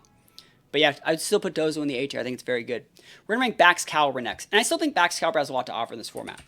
Right? Baxcalibur, Thermal Exchange is still usable. This is a great stat line for a Pokemon. A lot of people sleep on Bax. I think Bax is still really, really good. Ice Shard, Swords Dance, Glaive Rush is an amazing move. That being said, like, I think Baxcalibur has a good enough matchup against a lot of Pokemon in this format. Right? I don't think Heatran really checks it. Like, I don't think you see Flash Cannon Heatran enough. Like, a Fire Attack Heatran doesn't really check it. Right? So, you know, oh, boss dog, I get you, I guess you. I would still at least put Bax in the B tier, right? B for Bax. It's better than anything in the C tier. That's like literally how we're ranking these things. It's a win condition. It's good. It's good. Yeah, so Bax just has to Terra, basically. So it's a good one. I think Baxter is still in the B tier. It's good. So we have like a few months left. People are asking about Palafin, and I feel like a lot of people compare Palafin. Let's compare Palafin Hero to like Urshifu Rapid Strike. And I'm here to tell you that those are two different Pokemon. They don't play the same way at all. Urshifu Rapid Strike is more of like a choice band. Not that you choice band, but like it's a heavy hitter. Like I'm gonna come in and go. And that's how Palafin used to be played. But I think Palafin nowadays are played more with like Bulk Up, Drain Punch. They play a lot more passively, right? Palafin's stronger. Palafin's faster as well. Yeah, I think Palafin is faster. It's that priority Jet Punch, which is an amazing move. It takes a little bit more setup. But I do think that with like how teams are looking, like we were talking a little bit about like that Grim Gudra Rilla team, that same core with like a Palafin on it like slaps, bro. Like Palafin Cress is like, holy shit, that is like really good if you're not ready. So if you say Palafin's at least A, it's definitely at least A. I'm going to put it in A. That's where I was planning on putting it. I personally think that Palafin is one of those mons you could definitely put into S as well, because that's a good matchup against everything. You have to respect it, but I feel that like if we're looking at the things in the S tier, I think that Palafin's harder to play with how you need to play it now. You can't just like put a Mystic Water, Water Terra, and like Wave Crash stuff. It's not like the Brain Dead team that it used to be back in like Series 2 and Regulation C. Not that it was brain dead before. The high level players played it very, very well. You have to be that level to play it now. So it's going to be a lot harder to play, harder to pivot with, and Palafin does feel slow. Because like if I'm leading Palafin and like a setup mon, and you're leading like Torn Urshi, you know that I'm picking out the Palafin, so you don't even have to set Tailwind that turn, which delays your Tailwind, which means that like you don't have to set it until you need it. And you can basically just double up. You're going to get a KO on that first turn. Even if I probably swap correctly, you're probably going to get a KO on something, which means, yeah, I bring the Palafin out and I have a strong Mon, but like you can just intimidate it once, and then I'm like, oh, fuck. Right? So it's like, it's hard to play. It's a high skill ceiling Mon in this format. To actually make it work, I think we're going to see a lot more like mid-game Palafins, where it's not in the lead, it's in the mid-game, and you go for like a pivot, maybe like condition them to over-respecting it one time and go for a protect, waste a turn, stuff like that, like outplays mind games, and then that's how Palafin will be used potentially at Worlds. We got Mousehold. I still think Mousehold's really good. Friend Guard's a great ability. We still have Redirection. I think can enable the Ape. It gets beat up for other mons as well. There are other justified users. Mousehold's definitely like a B tier mon, in my opinion. Great Redirection mon. It's probably one of the better Follow Me users. You have like Mousehold, Indeedee, and like Pachirisu, and I think Mousehold's very, very good. So I like it a lot. So let's take a look at Fargiraffe. People have been asking me, what's one Pokemon you think is the most slept on, or what's the sleeper OP? Fargiraffe, this is a really good Pokemon. People should use it. I don't know why they don't use it. Armortail's great. This thing's not dying. You're not one-shotting this thing. Is Pop Bomb still good? I used the Pop Bomb Mousehold next to Shenpao team on a hyper-aggressive core with like Urshifu and Torn. Slaps. It's good. Still good. The offense Wide Lens Mousehold is good. No, really good. No, it's really good. Yeah, it's if you're playing on ladder, that Mousehold's like free because you still can follow me. Very, very good. Yeah, like Mouse just absolutely messes people up. But yeah, Armortail, being able to block all priority moves, fake outs, all those things. This thing is cracked. It's probably one of the better imprisoned Trick Room users if you're going to be imprisoning Trick Room. I have a Fargiraffe team that's coming out in a couple days. It's Fargiraffe Rain. That's actually really, really good. Yeah, it's so good. Even in like, yeah, in Reg D it's good. In open team sheet, closed team sheet, it's very, very good mon. Normal psychic typing is very good. That being said, I think it would be criminal to put this thing at anything other than B, with like the potential for like one of these. This is one of those Pokemon that like could like Pachirisu level like steal a world championship off like no one having answers for the matchups for this thing. Strong, it's fast enough, great ability that like that's the thing is like it has a good matchup against Urshifu Water at least, and decent enough matchups into these front guys over here, but like it automatically just stops like Shenpao Dragonite. Like they don't get to play the game. So I like this Pokemon a lot, and it's definitely the one that I think is the most slept on in the format. So let's see. We have Indeedee. Indeedee is the other Follow Me user with Psychic Terrain. Now, Indeedee and Rillaboom have the same base speed. This has been the Indeedee-Rillaboom paradox that is a little bit weirder in this format, right? Now, before, when you used to run these two Pokemon, this one gets Grassy Surge, and this one gets Psychic Surge. Now, They both have the same base speed, and you want your terrain to go up last in that regard. So you would see people run like 0 speed, speed reduced Indeedees, right? And you would see people then do the same thing with Rillaboom, right? 0 speed, speed reduced. So then you'd be able to get your Grassy Surge up after their Psychic Terrain, so you can then fake out them to help stop the Trick Room, right? And the issue with this is that, bro, getting a 0 IV speed Indeedee with Trick Room, I'm not going to say it's impossible, but I would love for someone to run the calcs on how long that would take. Because, like, Indeedee with Trick Room is only available from raids, and it's on a high star raid, which means, like, you're never going to get, like, not best. And if you do get not best, like, you're not getting the 0, right? So you can almost always, unless there's, like, hacking or genning involved, just run your 0 speed Rilla and be like, bro, I underspeed you, bro. You're safe in leading the Rilla instead of having to pivot it in, right? And that's a huge sway in that matchup, and Rilla's already so big, right? It's from 4-star raids. You have 4 perfect stats. Well, there you go. So it's like, I've never even seen a legit Indeedee with 0 speed. And I don't think it's like that big a deal. You know, you obviously like, just tweak your team building around it. But in a tournament where everyone's going to have like perfect Pokemon, however that means that they get them, and people can run 0 speed Indeedee, it is a good Pokemon. And I would say you can still actually expect this Pokemon to perform very well. And I'm going to put it in the A tier. I think it is the best redirection Mon. Second best. The best follow me Mon. There you maybe you guys know where I'm going with this. It's the best follow me user. And Psychic Terrain plus the redirection, very good. Helping Hand. If there is like a hyper aggressive core, like you guys remember Aaron Traylor's team from like Utah 2022, where he was like Scarf Ogre Indeedee. I can go follow me Spout, or I can go like Helping Hand Spout, right? You do the same thing with Flutter Mane, right? While also like forcing them to respect a lot of stuff. So like Entity's great, and it forces your opponent away from like very one-dimensional playstyles, and like they have to always respect you pivoting it in. Just a really good Pokemon to have. I still think it's very good. You can tell that I still really value like Sunroom stuff. Like I value like Armarouge and Entity still pretty high with Heatran and like the S tier. So yeah,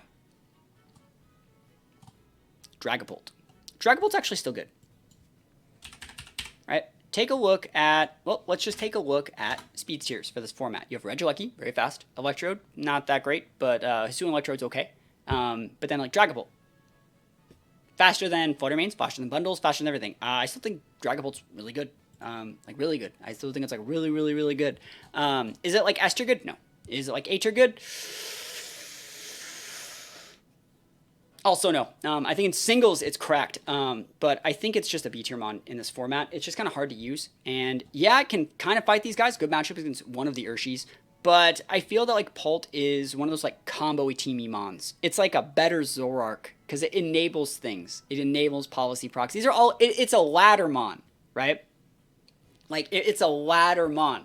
You like when Justin Tang won that regional with like Pult Shenpao, Pult was still looked at like a ladder Mon. That's like, that was the Mon that everyone was like, whoa, Pult, it's like actually good in this format? Pult won 2 regionals. Yeah, like, but that's the thing is like when he did that, it left ladder Mon status and became like something that people respected. But before then, like if you were just playing on the ladder, like it was very uncommon to see Pult. And when NAC, like I think it's still good. Yeah, I think it's still good. But like I feel that like it's not like it wasn't good until like Pult Shenpao thing. Right? Why isn't Hands an S? I think Hands is good. I think Hands is the best fake out used in the format. I just don't think it's like S tier good. I think it's just a really, really good Mon.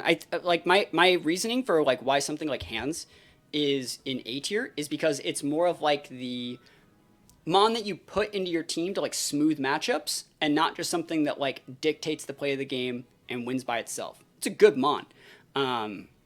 Absolutely amazing. But it's not like the thing the team is built around. It's just kind of into the team, and it makes a lot of the matchups easier. Hopefully that like explains the reason why Hands is an S tier. But it's very good. They're not ranked in their tier either. It doesn't matter where you put some of this stuff in the tier. I just have them in the tier.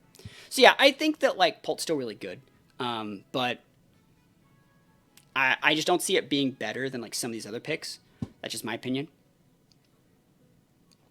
Iron Hands feels like a glue-type Pokemon. It can be put into a lot of comps. It can hold some teams together well. Yep. We got Grimmsnarl. Grimmsnarl is really good in this format, I think. I actually really like Grimmsnarl. I think this is the best format for Grimmsnarl in Scarlet and Violet. right? We get access to, yes, there's a lot of dark types, right? But like dual screens are big. It's a great user. Like the fact that Goodra is good. This is the guy that makes Goodra like really good in my opinion. I love this thing next to Palafin. I love it next to Landorus and Cress. Very good, very, very good Pokemon. Sombra, how goes it? I also really like Parting Shot on this guy. I think this is good. Like, what is it? Spirit Break's just solid. It gets access to like other unique Prankster moves too. Prankster users are really good in this format. Would I put Grimmsnarl in A?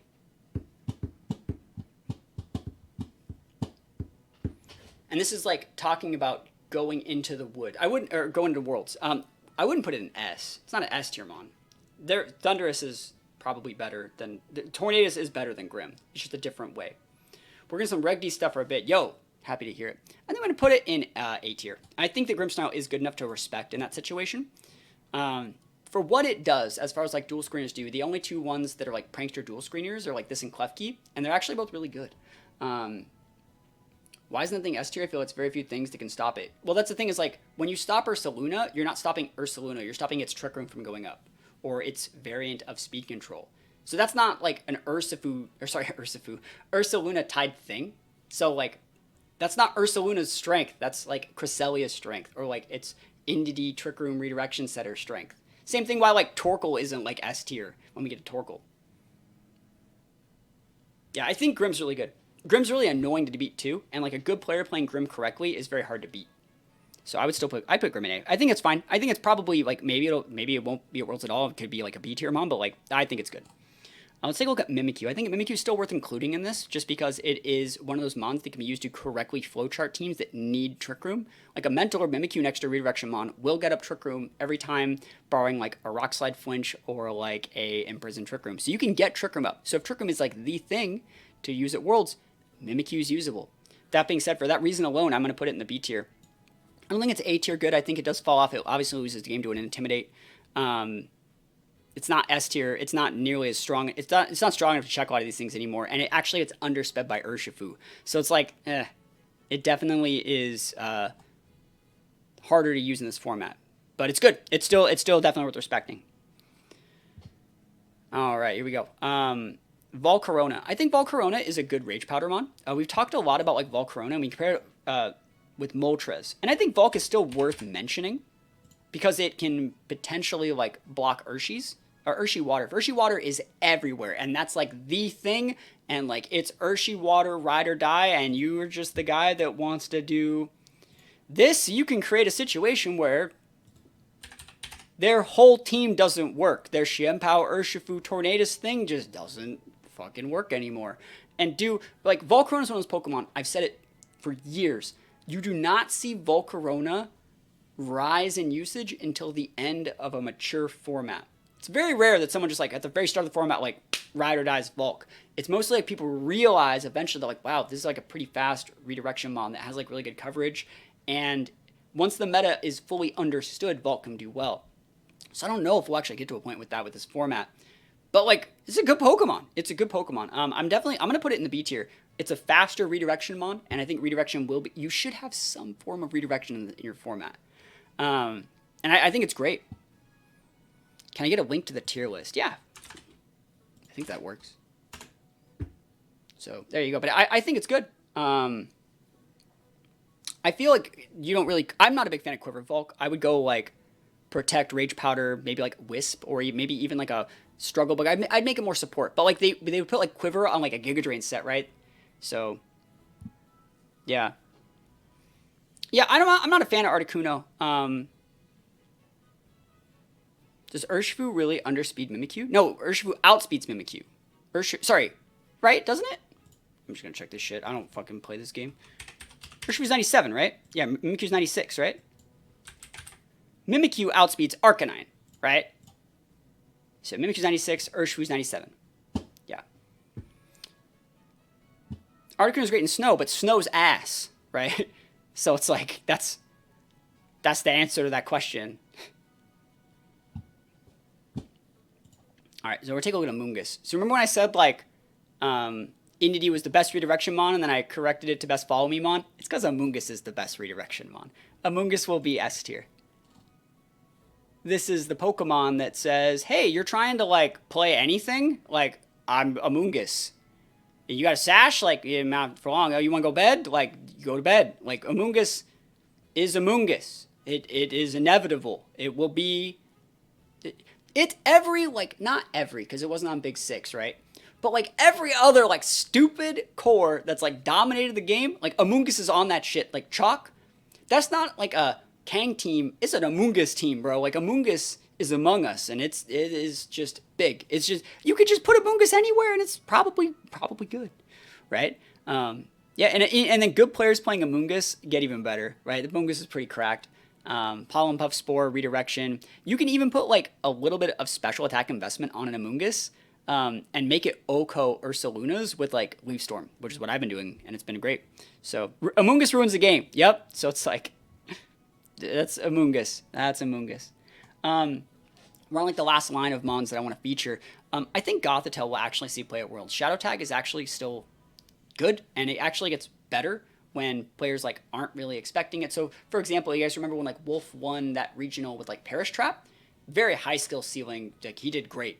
But the reason that worked is because like people are like, oh yeah, Goth, and then like obviously good players still have matchups for that stuff, but like if the meta isn't centered around it. So the reason why something like this could be good is because it changes the rules of the game. It's more of a Perish game, and if there's only one tournament, there's no like meta leading up to it developing. One tournament, a good Perish Trap can actually invalidate like most opponents. Like if you perfectly flowchart everything and have like 2 months to just like sit in your house and flowchart everything, Perish Trap's the way to go. I would not be surprised to see if Wolf played Perish Trap and won Worlds again. So yeah, I think that Gothitelle could still be very good. And I'm going to put it in A, actually. I think Gothitelle dictates enough play and takes so many resources away from your opponent with its playstyle. And the fact that it got Fake Out is just like even more. You don't even have to play Perish with it. This thing next to Shempao says, I'm Fake Out in that one. I'm going to kill the other one. If you want to protect, that's fine. But like, I'll just do it again. You know what I mean? Like, it's just so good. It's really good. High skill ceiling Mon. Probably the highest skill ceiling Mon on the team. But very good. Sleeper, Terra Ghost, Storm Drain, Whirlpool, Luminion. Is Scizor on the list? It's not on the list, but like if I were to put it somewhere, it'd probably be in the B tier. Rotom. I'm gonna put Rotom Wash on the list because I still think that like the classics are a good Pokemon to like put on the list to have people like a reference point for like seeing like, wow, that Pokemon used to be so good. Where would it be now? To see like where the power creep goes. Sableye is not on the list yet. It's right here. So where would I put Rotom? I think Rotom's definitely fallen off, and I think Rotom could still see play at Worlds, but like, would I run Rotom over a Thundurus? Probably not. Would I run Rotom over a Bundle? Probably not. Or a Flutter? Probably not. It's more of like that leftovers-y Mon that I feel like Rotom's playstyle is kind of just like outdated. And who wants to miss Will-O-Wisp at the World Championships? I don't want to make that joke. But yeah, yeah, I think that like Rotom's playstyle is definitely dated. And so Rotom used to be like a easy like A or S Mon because it used to be so like hard to get off the board. But I'd probably put it in the C tier right now. It's still great. If there was like a C plus, it's definitely up here. Because like Rotom's not getting one shot about like anything else on the list. But like I feel like Rotom kind of falls off with every new generation because like Ruin Mons, Paradox Pokemon, like other Mons like kind of just give Rotom a really hard time, especially with things like Rilla in the format. It's just hard for Rotom to actually like, have an impact. And if your standard set is like a Lefties or a Citrus set with like Protect, Wisp, Thunderbolt, Hydro, it's like, why wouldn't you just use like, I don't know, like a bundle, you know? Will you rank Alolan Persian? I mean, I would probably put Persian in like the C tier because it has a lot of holes and it wouldn't work as well in an open team sheet. So that's where I would put Alolan Persian. It can be like Incineroar all at once, but Incineroar wasn't built around Parting Shot. Incineroar was actually good before it even had Intimidate or Parting Shot. You could just use it. Bro, it had Fake Out, and Incineroar was still good. If y'all remember, right? So, is there a way to change the genies? Yeah, you could use the Reveal Glass. So we're gonna rank Talonflame, and I still think Talonflame is worth respecting. All of the Turn 1, my Tailwind goes first Mons are good. Gale Wings is still really good. Gale Wings, for those of you guys that don't remember, because Talonflame's like super dated now. It enables Mons, well, when it's at full, to use like flying moves at priority 1 or +1 priority, right? So you can go for Brave Bird or Gale Wings. This thing's been nerfed over the years. Still really good though. It also gets access to like Feint.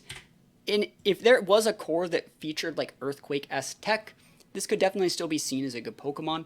That being said, it's definitely fallen off. It's not up here anymore. I would definitely put Talonflame in like the B tier. There are situations where Talonflame can go for these Gale Wings boosted moves. So like there are situations where Talonflame is the best Pokemon in the game to get a Tailwind.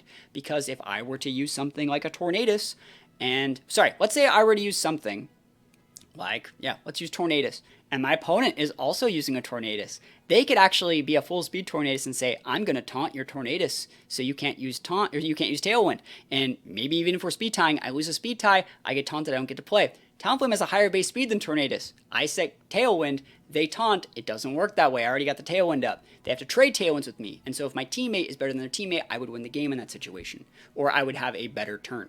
So I think Talonflame's still good, and you should still respect it, and it should still be included in the conversation with the likes of Tornadus and Murkrow, and it's still viable in those situations. I also think it's worth it to rate Gastro here, similar to Rotom, as Pokemon that like you should be respecting in some situations, and seeing how like the classics kind of stack up. Remember, it does get Storm Drain for redirection. Yawn is still good. I think Gastro could definitely make a play for being A tier, but it's one of those Pokemon that like falls off near the end of like those World Championships-esque situations. It's great for like just Swiss stuff like that, but I feel like the really, really good players know how to abuse the mentality it takes to like play Gastro correctly. And I'll say that as one of the first people to ever top cut an event with Gastrodon. Like I was one of the first people to play Gastro on a high level. I think like people used Gastro, I think back in 2012 when it first came out. I think before it even had Storm Drain, or maybe even 2011. What's that even? I don't even remember all that. Like it was a long ass time ago. But then like the first time Gastrodon saw play after all that stuff, after we go to like the games on the DS, which is 2014, it wasn't in the decks. 2015, it was in the decks, I believe. Yeah, it was. I used it, and I went undefeated on a team at regionals in Swiss with a team that was kind of built as Gastro as like our secondary pivot in, and Gastro is still super cracked. But then I played that team for a lot of that format, and people realized like how they can tell, like especially in open team sheet setting, like do you have Yawn, do you have Recover, what else do you have?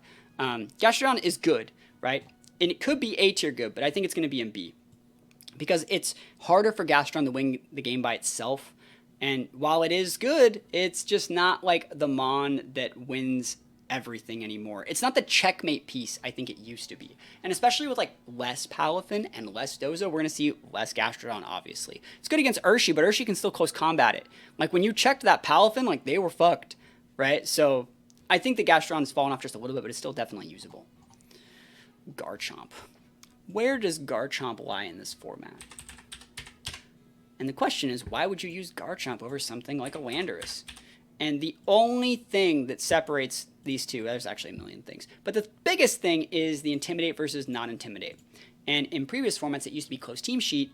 Well, if the Landorus was Choice Scarf, which was a very common item, you could actually tell based off of when they use Intimidate, right? You used to like lead like Landorus and like Tapu Lele, or like Landorus and like Arcanine and stuff like that. And based off your speed tier, you'd be able to tell like why that Landorus is way faster than it should be, or that Landorus is way slower than it should be.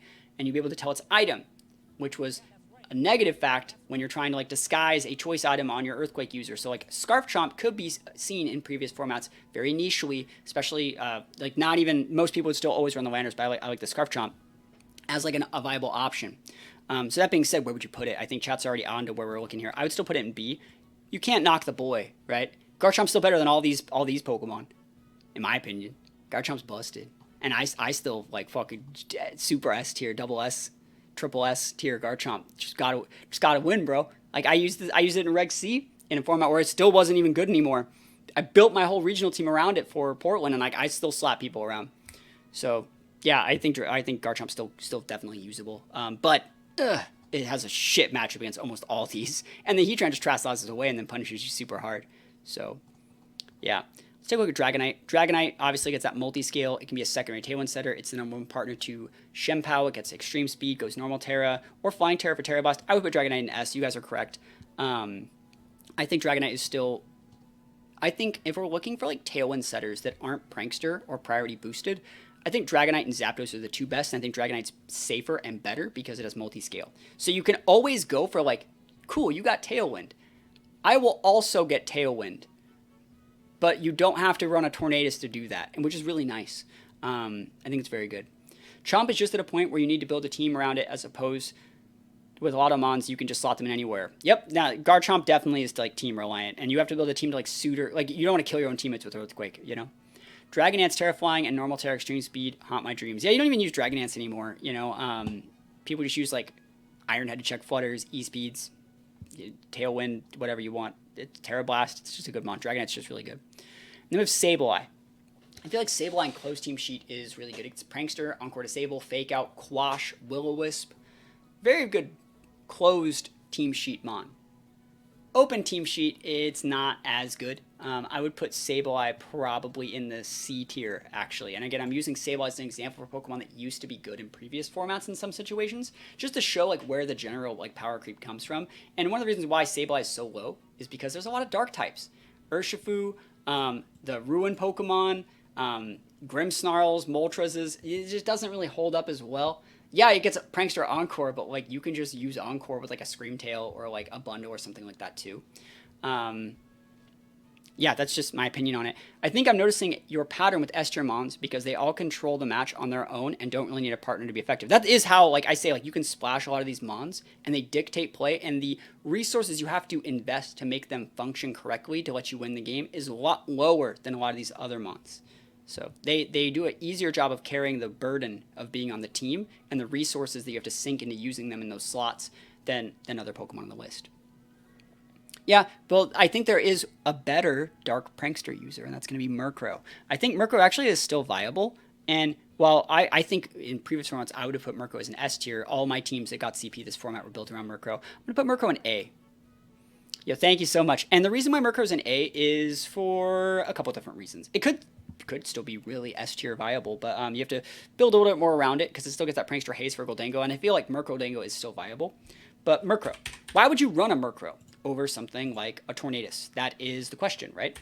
Most people would always just run the Tornadus. Now, the first answer is Prankster Torn wants to taunt and wants a Tailwind, right? So if you want to taunt this Murkrow, we're a Dark type. You can't taunt Pranksters. Or you can't taunt Dark types with Pranksters. So Murkrow will get whatever move it wants to go off against Tornadus. You can Fake Out, but like, you know, that's a whole other, we can be Covert Cloak, we can be Ghost Terra, and then like, would you Fake Out and taunt the Murkrow and completely ignore my teammate? That's a weird matchup. So I think just in terms of like fighting against Tornaduses, which is what we're going to see everywhere at the Worlds, Murkrow is not tauntable, which means it's going to get to actually, because we're seeing so many people run Mental Herb Torn at the high level too, to taunt other Torns, say like, hey, you can only get the Tailwind, you can't get Tailwind and Rain Dance, or you can't do both, and then like you also can't protect after that. Murkrow can do all those things still. And the other reason why I think Murkrow is still at least in A tier is because after their Tailwinds and taunts, what they like to do is set a weather, either a Sunny Day or a Rain Dance. Usually it's Rain Dance to enable something like an Urshifu. Now, when you Rain Dance, you have this base speed, which is 111, which is very high. Murkrow has 91, which is very low, which means if you Rain Dance and I Sunny Day, which remember, you would activate that first, I would activate it second, my weather goes up, right? My weather stays. So you can always, what Murkrow does is it's very one-dimensional and says, I get Tailwind, I get Sunny Day, I get to do this, I get to do that, I get to taunt. I'm not tauntable by other Prankster users, right? Do you see the situations where Murkrow is easier to use than Torn in some situations? And because it's easier, you're able to like dictate the resource when you're playing these matchups. You're able to like solve for X a little bit easier. It takes a little bit more, or it takes a little bit of control away from your opponent. It also gets access to Quash, Perish Song. Murkrow's still good. People sleep on the boy, but it's still a good mon. It's just like Torn, it's a flying type, so you can pair it next to Earthquake users. Obviously, a mono flying typing mon is sometimes better more defensively than like a dark one, but I still think Murkrow's really good. I'm actually not a fan of Eviolite Murkrow, and I'm also not a fan of Covert Cloak Murkrow in open team sheet, just because they can see it, right? I'd much rather just go Ghost and force them into like overcommitting with a Fake Out mon. That's just what I would do. Like force an opinion where like, let's say my opponent is using a Iron Hands. I could pair Murkrow with another mon that would pin the Iron Hands, and I could say, you can totally Fake Out this Murkrow, bro. You can do it, but I'll kill your hands for it. And unless your other teammate is killing my Murkrow, I just do Murkrow's things next turn. So then they're forced in that situation to Fake Out my mon that would check their hands, and I get what I want to do done, and then I still pin the hands. So in those sort of situations, like it takes a lot of team building to make those things work, but it's definitely still viable. I think Murkrow is still good. Murkrow, you can't knock like a Prankster Tailwind setter that is like different than something like Torn. And the last 3 mons that I want to rank are the 3 weather setters. I guess we could also put Abomasnow up here. Where even is Abomasnow? I said 3 weather setters like there's not another one, bro. Like, what gem was that? Is gem 4? Gem 4. Is Abomasnow not on this list? Do you guys see it? Am I just, like, blind?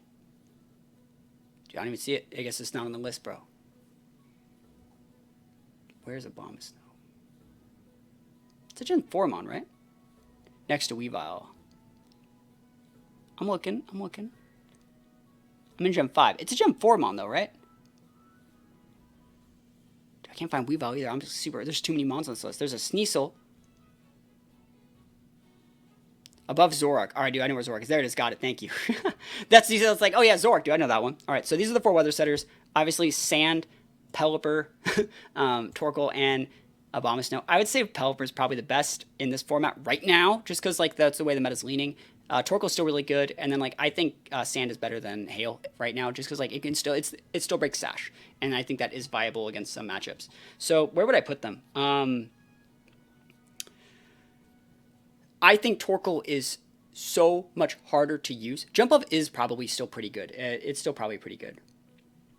Torkoal is still great. Yeah, Torkoal is great. Pelipper usually comes, and then, like, Tornadus is better than Pelipper in, like, every way in most situations. So, like, you don't really see Pelipper as much, but I think Rain as a mechanic is good. That being said, Torkoal is a lot harder to use in open team sheet because, like, Specs Torkoal can only do so much. Remember, we saw, I think, Joe UX9 do really well with, like, that, Eject Pack. I think he used Eject Pack Torkoal, and that's still really solid. Lilycole is still really good. I would want to put Torkoal in A, and I think that's an overcommit because Heatran just makes it, like, impossible to use, but I would still put Torkoal here. You can't have a THATSAplusONE, like, video without, like, Torkoal being featured somewhere, right? And then, like, Pelipper's B. I'd say T-Tar's also B, and then, like, Abomasnow would be, like, C. I think that's a fair way to do it, right? I think that's the fairest way to rank all of them, because they're not, like, S, right? They're not S anymore, dude. I gotta, like... There we go. That's the list. And, like, as far as, like, the rest of the other mons in this team, we talked about, like, where we would put Scizor hypothetically. I don't think any of these other Pokemon are going to have, like, an impact on the meta. Right? I don't think Abomasnow's B. I don't think it is. It requires a really good item. It requires your Sash. That's the number one argument we made for saying, like, why almost all these Pokemon in the C tier are in the C tier. They require an item that a better Pokemon on your team actually needs. Right?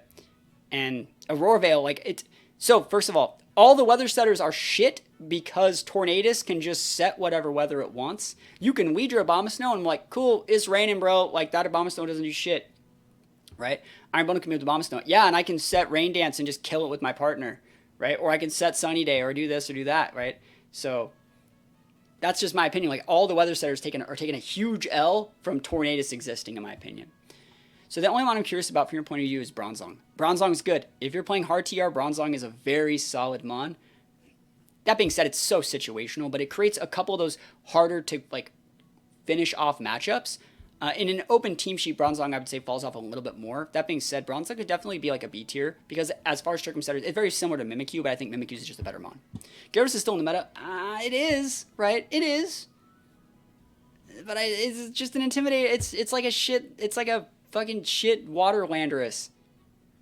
This is coming from a person who's, like, top cut regionals with Gyarados in formats where Landorus was legal one of those times. I just used Gyarados to check other Landorus. Like, it works. It's not bad. Is Gyarados better than Dragonite in this format? Probably not. And I feel like most people that would want to use a Gyarados would probably just run a Dragonite because they're very similar in that regard. So that's being said, I left a lot of the Pokemon out here that I don't think we'll see play at Worlds, which is what the format's going to be. Gyarados would probably be in, like, C, or it would probably be in B tier, right? But I don't think that these will see play, right? Can I rank this gen starters? I mean, realistically, like, I think Meowscarada is still good. I think Meowscarada could potentially be, like, B. These are, the starters, I'll tell you right now, are definitely, like, closed team sheet heroes, especially Meowscarada. With the Skeletors, you need to know, is it like Slack Off or Yawn? They usually don't have both, and if they do, they're missing the Shadow Ball. And the Quaquaval is just like Meme City, right? Scizor would probably be in the B tier, but I don't think it'll see play at Worlds, which is why I'm not including it. Calling Azumarill at Worlds, that is completely fair. Azumarill was one of the ones I was on the fence about including on this list. And if I were to put it anywhere on this list, it's definitely, like, B tier worthy. It's definitely better than almost anything in the C tier. But again, I want to leave this list as only Pokemon coming in from home, plus Pokemon I think we'll see play at Worlds. I think Azumarill definitely might see, like, it might be like on some teams, but I don't think like day 2 would have like any Azumarills in it. But I could be completely wrong. I think Azumarill is viable against some of these top picks, and we are starting to see more Azumarills near the end of Reg C.